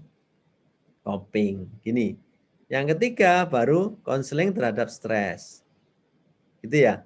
Dan seterusnya teman-teman semuanya baru nanti terhadap kortisol, tanda-tanda vital sama imun. Jadi tujuan khusus ini nanti nggak bisa ditulis kalau kita kerangkosnya belum jadi, makanya di dalam pendahuluan itu di belakang. Itu ya. Ini tadi ya. Ya ini contohnya di kedokteran tadi menjelaskan pengaruh penerapan caring terhadap modulasi respon imun, kortisol, CD4, HSP70, sistokain, imunoglobulin G, imunoglobulin M dan seterusnya itu. Kira-kira yang mana yang digunakan? Ya. Ini kalau judul-judul yang kita bisa gunakan pada kasus-kasus kalau kita melihat di ini yang penelitian-penelitian yang didanai ya teman-teman, saya contohkan tujuan umumnya seperti itu. Di dalam penelitian yang dana ini ada beberapa yang bisa digunakan. Kemudian ini contoh, jadi kalau kualitatif tadi adalah seperti itu. Kalau pengembangan model ini yang juga mendapatkan hibah 2-3 tahun. Pengembangan model psychological first aid berbasis krisis emergensi teori terhadap psikologis pada stigma sosial pada pasien terinfeksi COVID-19. Ini kemarin kami lakukan penelitian ini, kita mendapatkan data sekitar responden 2.000 lebih ya. Jadi ini contoh-contoh yang saya ingin tunjukkan pada teman-teman untuk tujuan umum. Kemudian kalau manfaat biasanya di UNER, kalau nanti Bapak Ibu tulisnya di UNER, makanya sistematika digantungkan kalau nanti di UB, kalau nanti di UI, kalau nanti di Undip, silahkan harus siap semuanya teman-teman. Itu harus sesuaikan template-nya. Kalau teoritis biasanya manfaat itu ada teoritis, ya pengembangan teori mana. Kemudian kalau praktisnya, nah ini, saya rasa ini praktisnya apa kira-kira. Nah ini ya. Nah, barulah kita tahap ke-7, kita bicara tentang topik atau judul. Jadi di bab 7 ini, teman-teman, di tahap ke-7 ini, kita sudah memulai kira-kira judul saya sudah sesuai itu. Nah, ini beberapa yang nanti teman-teman step M pertama masalah sudah selesai. Katakanlah kita sudah punya judul seperti ini mohon maaf, ini judul-judul yang tahun 2020-2021 saya mendapatkan pendanaan dari PDUPT yang bervariasi tadi ada 150, 250, ada 200 itu. Judul-judulnya seperti ini yang kami buat. Misalnya ini yang mendapat 3 tahun ini.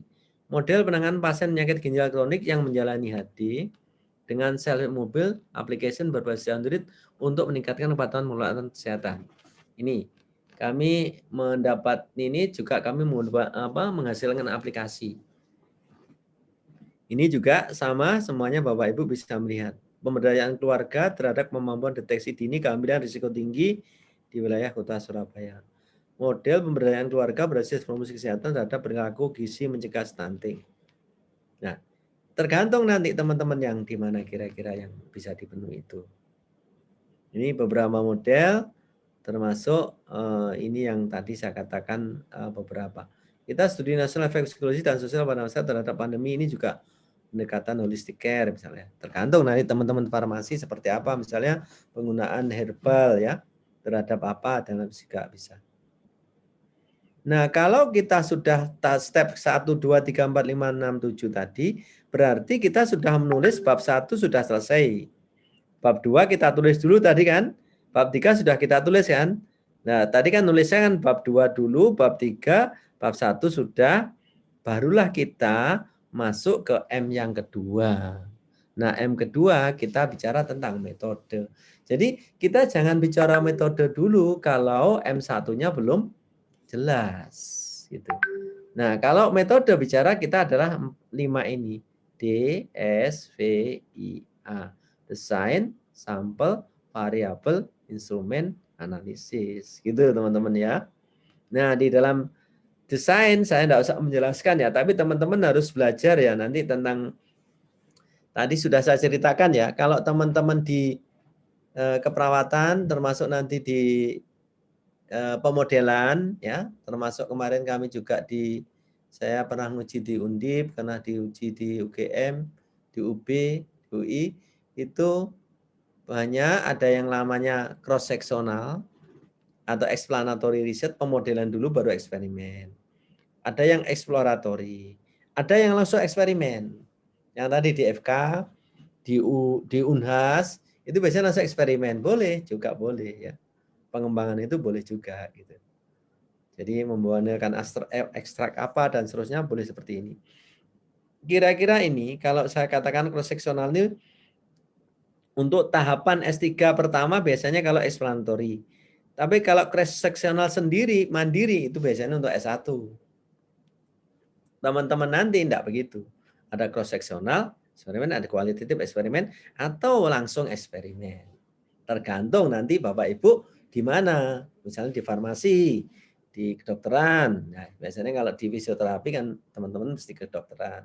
Rekam medis bisa di FKM ya, boleh pakai explanatory maupun exploratory. Sehingga tahapan pengembangan tadi biasanya kita pakai mixed method yang tadi sudah saya jelaskan di gambar tadi ya, seperti itu. Nah, itu kira-kira tahapan di dalam D ya. Jadi kita bicara D yang tadi. Pertama di SVIA biasanya kita bicara desain.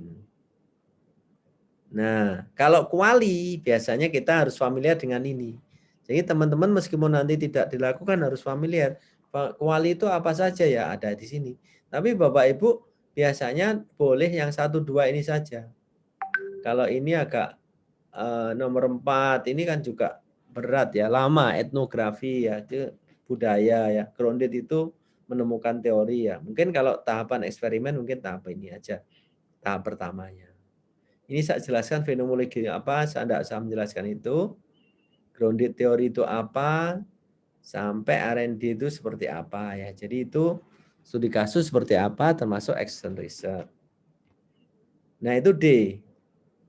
Jadi D itu kita bisa melihat D yang kita namakan adalah D yang untuk kuanti maupun D untuk kuali.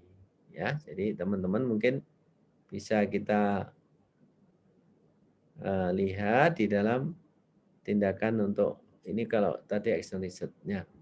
Barulah kita masuk pada DS ya, kuanti. Kalau kuanti ya biasanya kita ada populasi, ada sampel, ada sampling, ada sampel. Nah, jadi penghitungan besar sampel. Jadi nanti teman-teman semuanya di D, saya ulang ya, D tadi kalau levelnya S3 bisa eksperimen, 1, bisa explanatory, tapi jangan hanya cross sectional. Yang ketiga bisa exploratory, gitu ya.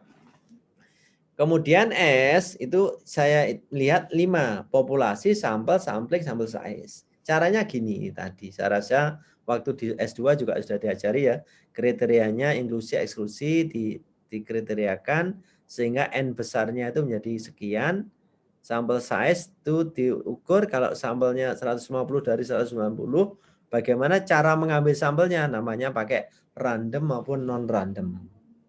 Terus barulah nanti ketemu sampel 110.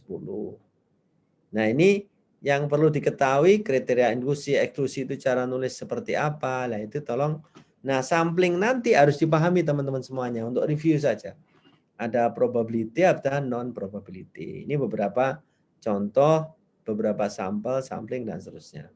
Saya pakai simbol random, Tariki pakai ini. Saya pakai sistematik, ini pasti random ini. Saya pakai stratified, nah, seratakan. Saya pakai cluster ya, ini beda lagi. Jadi nanti untuk melihat itu teman-teman semuanya, bagaimana sampling saya tergantung. Harapan kita memang sampel-sampel yang kira-kira yang apa itu samplingnya yang probability yang bagus. Bukan kalau non probability juga bisa digunakan, tapi biasanya disarankan untuk itu. Proporsi pada konsekutif ya. Silahkan ini nanti digunakan dua itu. Baru nanti kita menghitung besar sampel. Jadi kan ada populasi, sampel, sampling, besar sampel ya. Penghitungannya bagaimana? Kalau G-power digunakan misalnya kalau kita pakai Google ya itu bisa digunakan. Nah ini G-power ya, kalau kita lihat rule of the thumb. Biasanya kalau di keperawatan bisa sering menggunakan namanya rule of the thumb. Jadi nanti kalau rule of the thumb itu jika terdapat 27 parameter. Parameter itu nanti kalau pemodelan misalnya tentang faktor anak itu ada 7, itu dihitungnya 7 itu. Faktor ibu ada 3 gitu, berarti 7 tambah 3. Faktor pelayanan ada 3, ada 4 katakanlah, berarti ada 14. Itu ngitungnya itu parameter itu. Kalau kepatuhan misalnya ada kepatuhan dalam hal A, B, C, D, katakan sampai 5 atau 4, nah itu yang dituliskan. Nah, kalau kualitatif kita tidak menggunakan sampel tapi menggunakan partisipan, informan, gitu ya. Itu kira-kira yang membedakan. DSV, V variabel. Nah, variabelnya itu biasanya yang utama yang saya beri kuning ini. Kita harus memahami variabel independen, dependen maupun variabel perancu. Kalau di pemodelan biasanya ada variabel laten sama variabel observe. Ya, jadi modelan itu variabel laten itu yang besar, kalau observe itu indikatornya. Itu namanya variabel. Nah, termasuk nanti ini definisi operasional, cara menulisnya saya tidak usah tulis. Di SVI, baru alat ukur. Nah, alat ukur saya itu apa? Alat ukur itu kalau kuanti ada 5 ini. Pemeriksaan, jadi kalau nanti di FK, misalnya Pak Asin dulu itu di FK pasti pemeriksaan ini.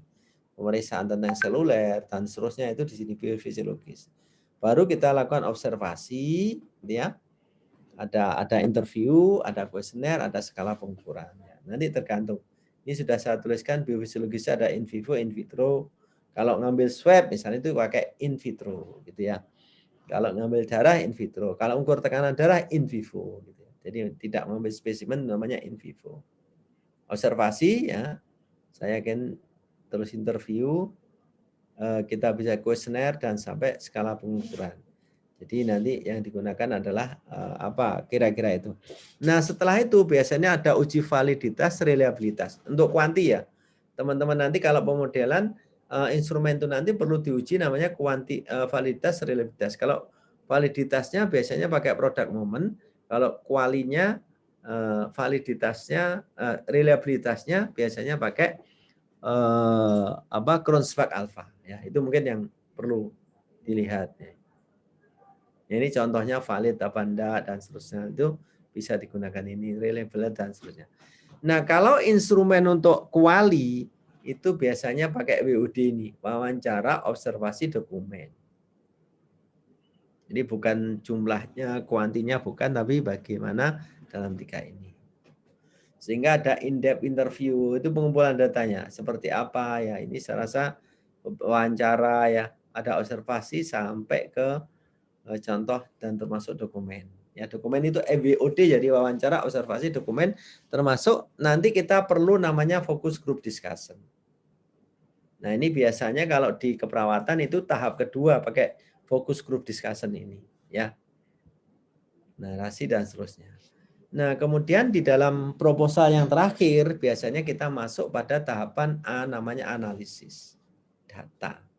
Nah, di dalam data analisis itu, kalau kuanti itu namanya TSSV. TSSV, T-nya itu tujuan penelitian kita apa? Tujuannya hubungan, pemodelan beda. Skala pengukurannya NOIR, nominal, ordinal, interval, rasio. Jadi kalau skala pengukuran saya misalnya ordinal, ya kita nggak bisa menggunakan parametrik. Kita menggunakan non-parametrik, misalnya begitu. Ya, ini harus jelas. Kemudian sampelnya, sampel itu bukan berapa jumlah, tapi sampel bebas atau berpasangan. Jadi misalnya kita ingin melihat tentang pengaruh X terhadap Y, tapi ada 2 sampel. Kelompok perlakuan kontrol itu namanya bebas, ya, ada berpasangan dan seterusnya itu. Jadi ada 2 kelompok. Gitu. Nah, yang terakhir adalah variabel. Jadi variabel 1 dengan variabel lebih dari 1 berbeda dalam mengukurnya. Ini hanya review saya untuk uji kuanti ya. TSSV tadi. Tadi tujuan itu kita lihat hubungan pengaruh skala pengukuran tadi yang NOIR itu. Ya. Kemudian ini pemilihan teknik analisis juga sudah kami tulis di sini. Ya, presentasi seperti apa. Nah, ini beberapa nanti sebenarnya bicara tentang TSSV, tapi Bapak Ibu harus familiar tentang uji-uji ini, normalitas itu pakai apa ya, pakai Levin test misalnya. Kalau uji homogenitas itu pakai apa ya, normalitas misalnya pakai korelasi atau produk umum atau pakai apa itu KS ya, Kolmogorov, Smirnov dan seterusnya itu. Nah, ini beberapa yang nanti, nah kira-kira itu kalau kuanti ya. Bagaimana kalau itu kuali? Nah, kualitatif beda lagi di dalam analisisnya nanti. Ya. Jadi biasanya kuali itu pengumpulan datanya dengan transkrip. Tulisan ini dilakukan dengan yang dilihat, yang dengar, yang baik secara langsung maupun dari rekaman. Ya, kemudian itu dari situ baru kita lihat di dalam analisisnya untuk kuali itu adalah ini, makna dominan, makna tersembunyi, makna tentang subjek ini. Dan di sana kalau kita pakai kolaisi ya begini tahapan-tahapannya. Ya. Nanti harus dianalisis, harus dikelompok-kelompokkan. Misalnya kita makna, di sini ada apa, nanti yang kuali-kuali bisalah untuk melihat itu. Contohnya kita berduka, ini ada biasanya saya minta ada kata kunci, setelah kata kunci nanti ada sebelum subtema-tema itu ada kategori. Kata kunci, kategori, subtema, baru tema. Temanya berduka. Ini temanya misalnya tentang sumber pendukung. Nah, itu barulah nanti untuk melihat bahwa data kuali itu bagus, kita ada namanya keabsahan data. Yang di sana ada 5 pilar namanya credibility, dependability ya. Dan seterusnya itu di situ ada beberapa di dalam penggunaan itu. Triangulasi juga digunakan kadang. Nah, itulah kira-kira tahapan di dalam menulis suatu proposal teman-teman semuanya. Kita diskusi, tadi M masalah, M yang kedua adalah metode. Di dalam masalah tadi sudah tulis kita bab 1, 2, 3. Kemudian M yang kedua kita nulis untuk metodenya yang isinya di SWK. Baru nanti setelah itu P. Ya, P ini yang juga harus disiapkan oleh teman-teman semuanya. Mulai laporan penelitian dan seterusnya ini. Kira-kira itu dulu kita diskusi teman-teman semuanya supaya nanti ada waktu sehingga teman-teman bisa share yang inti saya garis bawahi tadi teman-teman Pak Asin. Jadi tahapan-tahapan tadi dilalui ya, kualifikasi, proposal, kelayaan, tertutup, terbuka itu garis besarnya. Di semuanya itu ya, di semua perguruan tinggi pasti itu ya, kualifikasi pasti ada, proposal pasti ada. Kemudian yang kedua, kesimpulan saya, kita harus mencari topik yang tadi saya sebutkan. Jadi untuk mencari suatu penelitian yang bagus, kita perbaiki topiknya harus NOCT, yang kedua adalah referensinya harus bagus, yang ketiga metodologinya. Yang ketiga, kesimpulan saya, tahapan untuk menyusun proposal, maka kita mulai dengan MM tadi. Jadi di masalah ada 7 tahapan tadi, barulah kita kalau sudah pasti ke metode. Sudah dilengkapi semua instrumennya yang memenuhi persyaratan itu. Nah, di dalam metode tadi ada pendekatan, kalau S3 ya levelnya itu biasanya ada eksperimen, ada mixed method. Jadi baik itu explanatory maupun exploratory. Itu saya berikan ke Bu Nisfil ya, kira-kira begitu, saya pancing aja Pak Asin ya. Mungkin ada pertanyaan ini. Baik, terima kasih banyak Prof atas paparan materinya. Jadi sangat jelas ya bagaimana tahapannya, stepnya, dan bagaimana tips and trick di masing-masing step. Baik Bapak Ibu sekalian, barangkali ada pertanyaan dan saya yakin pasti banyak pertanyaan. Monggo dipersilahkan. Silakan teman-teman, kita diskusi. Monggo. Yang Barangkali bayang-bayang Ketua mau sekolah ini. Pelaksana. Sepertinya kandidat kuat.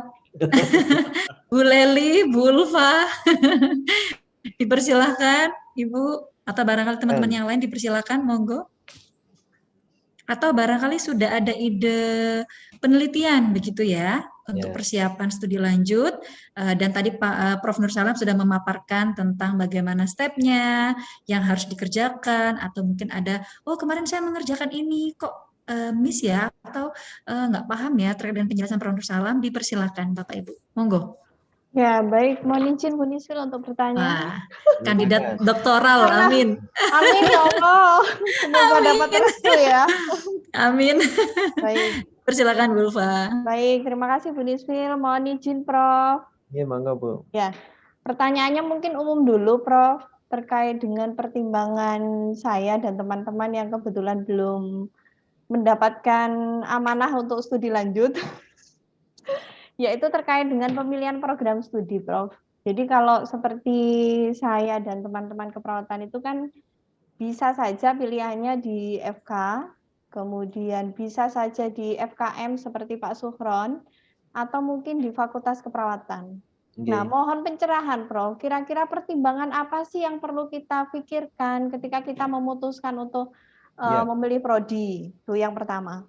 Kemudian yang kedua, Prof, terkait dengan jenjang karir dosen, itu kita beberapa kali mendiskusikan tentang linearitas. Nah, kalau misalnya kita memilih prodi kemudian topik, apakah itu mempertimbangkan juga judul atau topik yang pernah kita teliti waktu kita menyusun tesis ketika S2, ataukah kita hanya mempertimbangkan di mana sekarang kita itu melaksanakan tridharma perguruan tinggi. Jadi misalnya kalau dulu saya S2 itu fokus di keperawatan anak, kemudian ketika sekarang saya bekerja itu di prodi keperawatan, saya boleh keluar misalnya dari prodi keperawatan lebih general misalnya ke jiwa atau mungkin ke maternitas misalnya begitu Prof.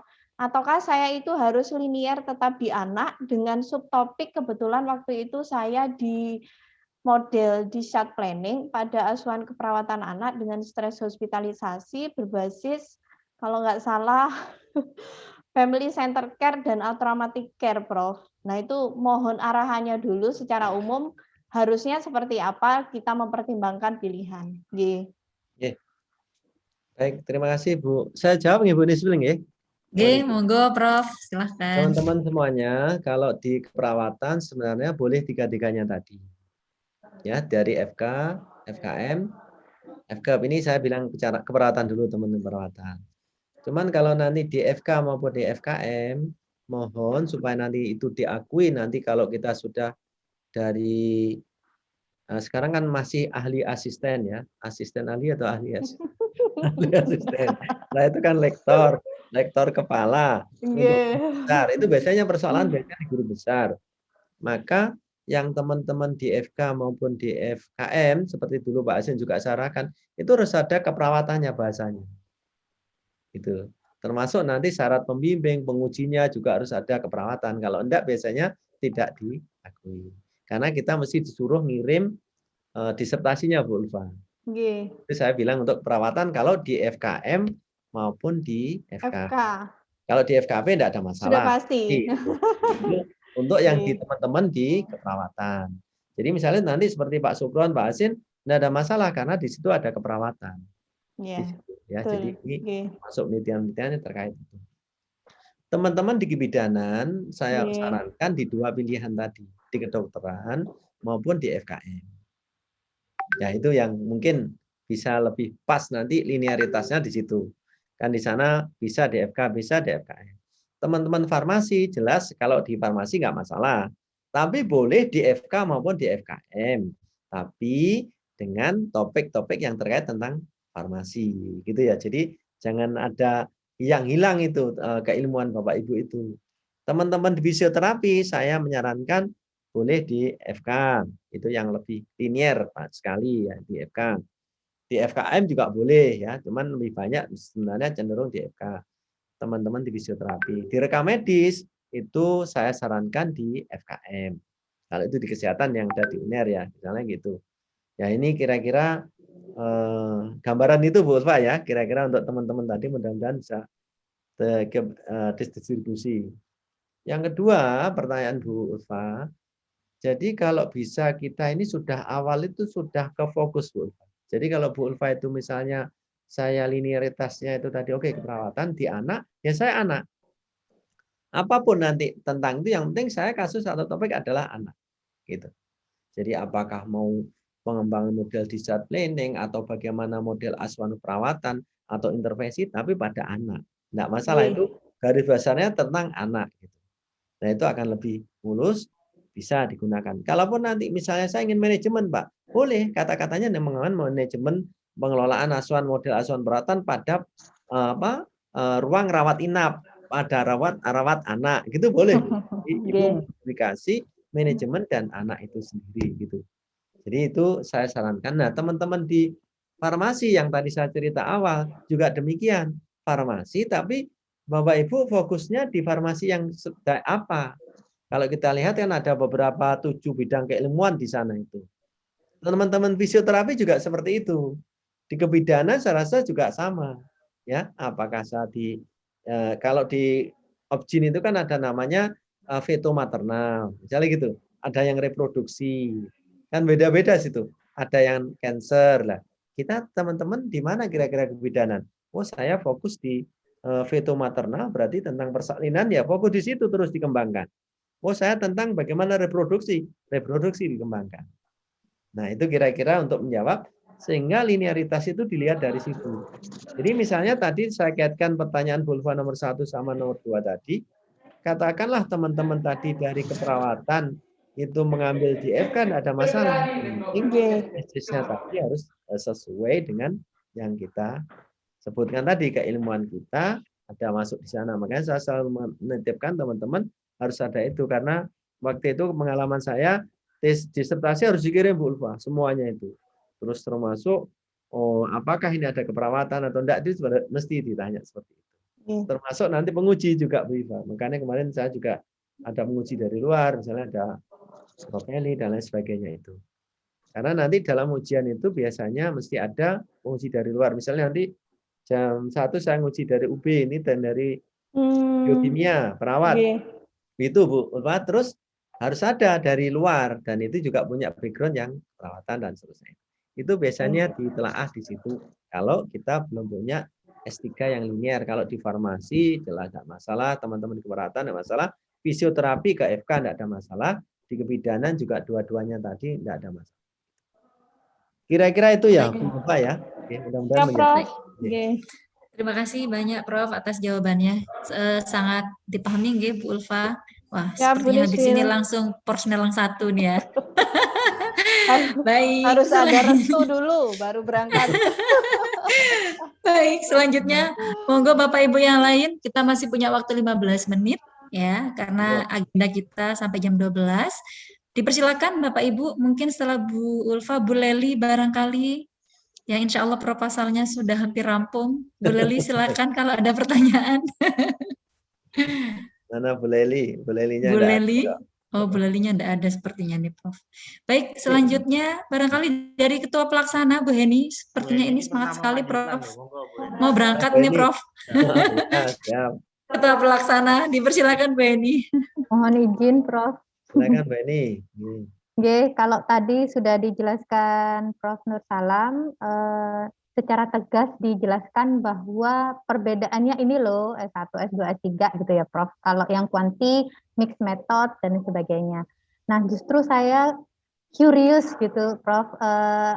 Ingin tahu lebih banyak. Kalau kita ingin ambil kuali, tadi saya belum menangkap secara jelas, mungkin saya ya Prof ya, bedanya antara disertasi dengan tesis yang kuali itu di sebelah mananya, itu Prof, karena Ya, belum ini. Itu saja Prof, terima kasih. Iya, makasih Bani. Jadi kalau nanti kita ingin mengambil kuali, namanya eksploratory, Bu. Jadi kalau tadi kuanti itu explanatory. Jadi cross sectional dulu baru eksperimen. Kalau nanti exploratory berarti itu mixed method yang kuali dulu. Dan biasanya yang diterima di situ tidak jarang hanya murni kuali. Ini saya tegaskan. Jadi kalau S3 terutama di UNER kayaknya agak sulit Bu kalau kita murni kuali itu. Nah, kalau di luar biasanya sering tapi memang butuh waktu yang sangat lama. Makanya di dalam eksploratory itu kualinya saya batasi kan tadi ada 5 jenis ya Bu Eni ya. Mungkin kita cukup fenomenologi sama studi kasus saja. Saya contohkan misalnya di FK misalnya. Kita menggunakan eksploratory. Ini ada contoh nanti ya. Misalnya bimbingan saya yang sekarang sudah kelayaan kemarin baru akan tertutup itu eksploratory. Jadi menggunakan suatu penelitian tahap pertama dia menggunakan studi kasus untuk menyusun suatu intervensi tadi, Bu. Jadi kuali tadi menghasilkan dari 12 partisipan, kemudian menghasilkanlah suatu alat untuk intervensi tadi. Nah, kemudian masuklah tahap kedua untuk diintervensikan, Bu Heni gitu. Jadi saya ingin mix meskipun tidak yang murni kuali. Kalau itu S2 boleh level itu seperti itu. Kalau itu di sosial Bu Heni, misalnya di sosial, fisik, silahkan. Tapi kalau di kesehatan, kita akan di kesehatan ya, itu kelihatannya harus ada suatu kuali ini hanya sebagai bahan awal, dasar awal untuk menyusun suatu istilahnya ramuannya untuk obatnya ini loh, untuk diintervensikan. Gitu kira-kira Bu ini ya. Jadi tapi tahapan dalam kuali tadi kalau untuk S3 harus dilalui. Mulai partisipannya bagaimana, samplingnya bagaimana, pengumpulan data bagaimana, terus analisisnya tadi yang saya katakan itu, misalnya analisis pakai yang tadi ada mulai dari kata kunci, transkrip seperti itu, ada semuanya. Termasuk kayak asesmennya seperti apa begitu Bu ini. Dan itu memang diawali dari kuali dulu ya Prof, baru kuali ya. dulu. Jadi harus dilalui dengan kuali Bu ini. Jadi itu kira-kira yang nanti saya bisa menunjukkan Ibu semuanya ya. Baik. Kira-kira itu Bu Eni. Terima kasih Prof mencerahkan. Terima kasih Prof atas jawabannya. Baik, selanjutnya Bapak Ibu ada pertanyaan lain dipersilahkan. Mohon izin Bu Nisfil. Masya Allah, silakan Bapak Faisal. Ya, terima kasih. Mohon izin Prof. Monggo, silakan. Mau izin bertanya Prof dan sekaligus diskusi nih Prof. Kan saya kan S1 perawat, S2 di kedokteran, kebetulan ngambil di ilmu kedokteran dasar, peminatan patobiologi, itu kan biologi sekali gitu Prof. Kemudian tesis saya itu pengaruh zikir terhadap persepsi stres, kemudian kortisol, HbA1c, dan glukosa darah.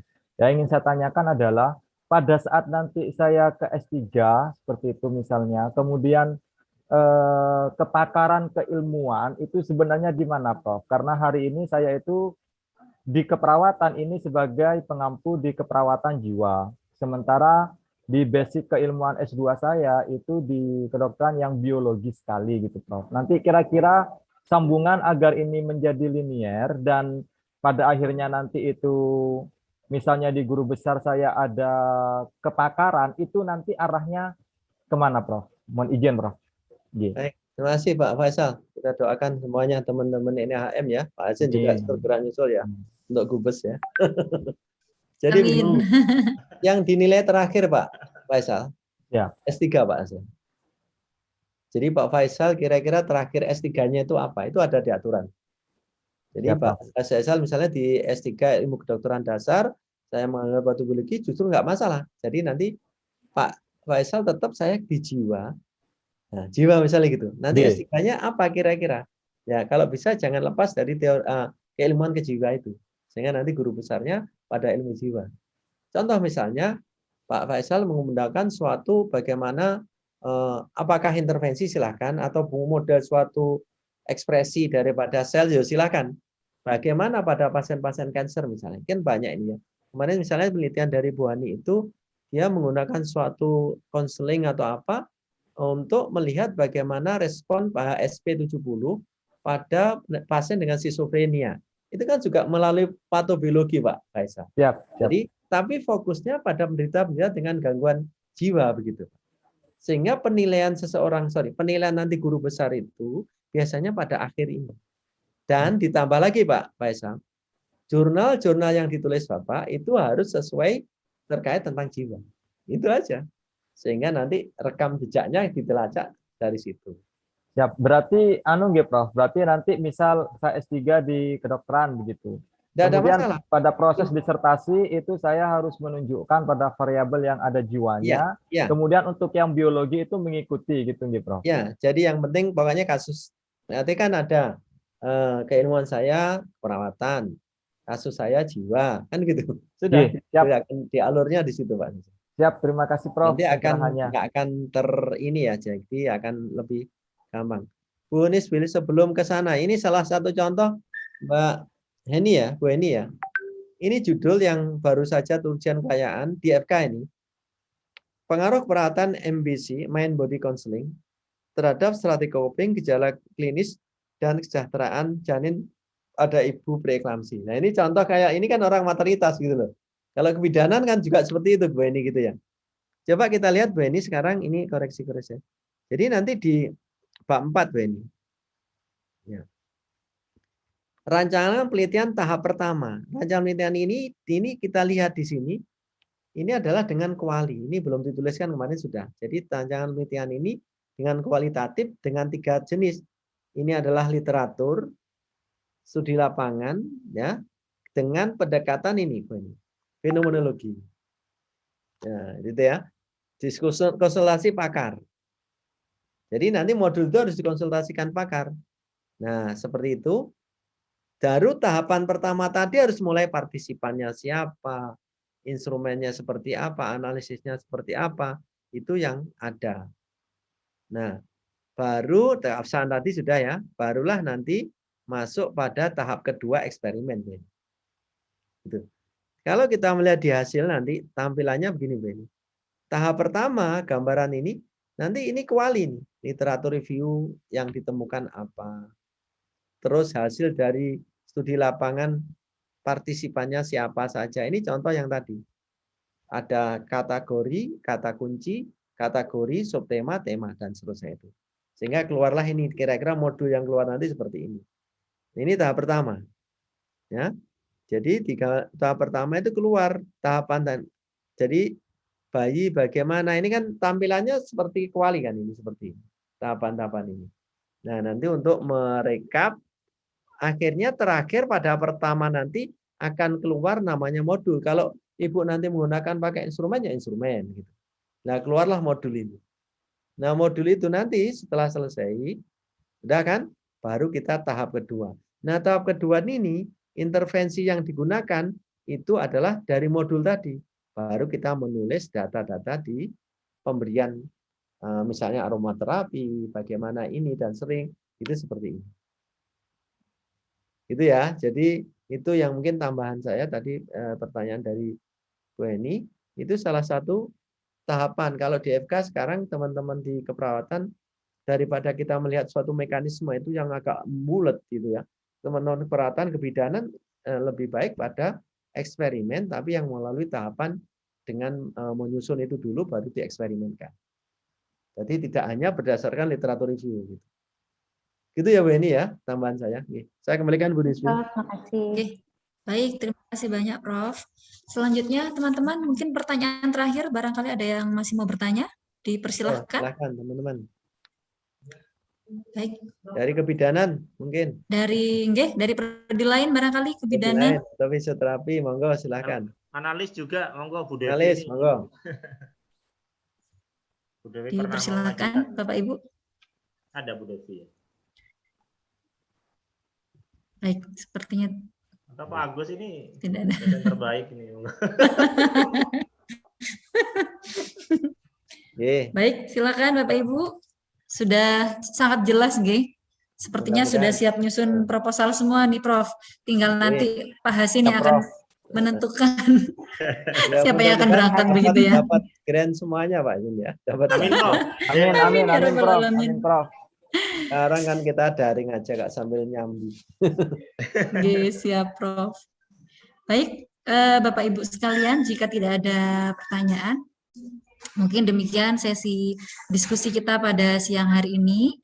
Sebelum kita tutup, ya, barangkali nanti prinsipnya adalah, oh ya, saya belum menyimpulkan ya Pak ya, sampai saya jadi ngeblank gitu ya. Jadi sebelum kita akhiri tadi beberapa penjelasan dari Prof. Nur Salam sudah sangat jelas ya terkait bagaimana persiapan penyusunan proposal disertasi ya, mulai dari bagaimana 3 hal utama. Satu adalah pemilihan topik. Nah, mulai sekarang sudah mulai banyak yang mau semedi nih Prof yang mau lanjut kuliah ya untuk menentukan topik karena tidak selesai dalam semalam ini ya. Jadi untuk topik, kemudian yang kedua adalah bagaimana menentukan atau pemilihan referensi yang digunakan, kemudian juga bagaimana dengan metode. Dan ingat tadi juga Prof mengatakan bahwa ada 3 strategi utama sukses ya. Pertama adalah bagaimana perumusan masalah, kemudian yang kedua adalah bagaimana metodenya, dan yang ketiga adalah bagaimana dengan publikasinya atau publikasinya. Baik, mungkin itu Bapak Ibu. Semoga dengan pemaparan materi pada siang hari ini sudah semakin banyak pencerahan, yang sudah persiapan berangkat kuliah, sudah sambil merapikan proposalnya, yang belum mau berangkat kuliah tadi banyak sekali yang kita dapatkan bisa digunakan untuk penyusunan publikasi juga atau penelitian atau pengawasan yang akan kita lakukan ke depan ya. Baik, sebelum kita tutup, Prof mohon izin Bapak Ibu Closing saya. Closing statement dipersilakan, Prof. Teman-teman untuk di S3 itu saya punya namanya KTB. KTB itu harus ada kemauan, kerja keras kayaknya ya. Jadi tanpa itu kita nggak akan bisa ya. Itu modal utama kita. Yang T-nya itu harus tekun, utun ya. Jadi perlu telaten, tekun. Tanpa itu kita juga nggak bisa meskipun kita pinter, kemauannya meledak. Tapi kalau nggak rutin dikerjakan juga nggak bisa. Nah, B-nya itu penting, harus mau belajar, harus mau berkorban, harus mau berjuang. Itu penting. Tanpa itu kita nggak bisa. Jadi belajar apapun kita harus berkorban waktu juga. Ya kadang juga berkorban. Jangan sampai kita kuliah hanya saya harus dapat uang. Ya jangan. Ya, itu suatu pengorbanan. Saya rasa pastilah kita itu. Terus kita ya mau berjuang gitu. Saya rasa itu yang penting bagi teman-teman untuk kesuksesan kita di S3, modal utamanya KTB tadi. Terima kasih, Bu. Baik, terima kasih banyak Prof. Salam. Sebelum masuk ke sesi foto bersama, barangkali dari Pak Hasin, ada ya tambahan yang mau disampaikan, Bapak? Cukup, Bu Nisfil. Cukup. Matur nuwun Prof. Salam atas penjelasannya. Mudah-mudahan nanti teman-teman yang kuliah S3 bisa mengajukan untuk promotornya Prof. Nur Salam gitu ya. Amin. Siap. Ya. Baik, terima kasih. Selanjutnya sesi foto bersama. Mohon izin kepada seluruh peserta untuk meng-on-kan video karena Bu Heni barangkali dibantu untuk take foto bersama. Baik teman-teman, mohon berkenan untuk membuka videonya. Saya foto untuk dokumentasi kegiatan, G. Ini di halaman pertama dulu. Nah, ini mohon izin saya hitung 1, 2, 3. Ya. Sebentar. Pak Faisal mohon diikutkan Bu Heni. Takutnya di hidden gitu ya. Oke. Baik, halaman kedua. Oke, 1, 2, 3. Baik, terima kasih banyak Bapak Ibu. Baik, terima kasih banyak Bapak Ibu. Sekali lagi, Prof juga terima kasih banyak Prof atas waktunya. Mohon maaf kalau ada yang kurang berkenan. Matur suwun, Pak. Semoga sehat selalu, Prof. Semoga sukses selalu. Bapak Ibu yang lain juga terima kasih atas kehadirannya. Saya selaku pembawa acara sekaligus moderator, mohon maaf jika ada kekurangan dan mohon undur diri. Kami akhiri. Wassalamualaikum warahmatullahi wabarakatuh. Mohon pamit. Waalaikumsalam warahmatullahi wabarakatuh.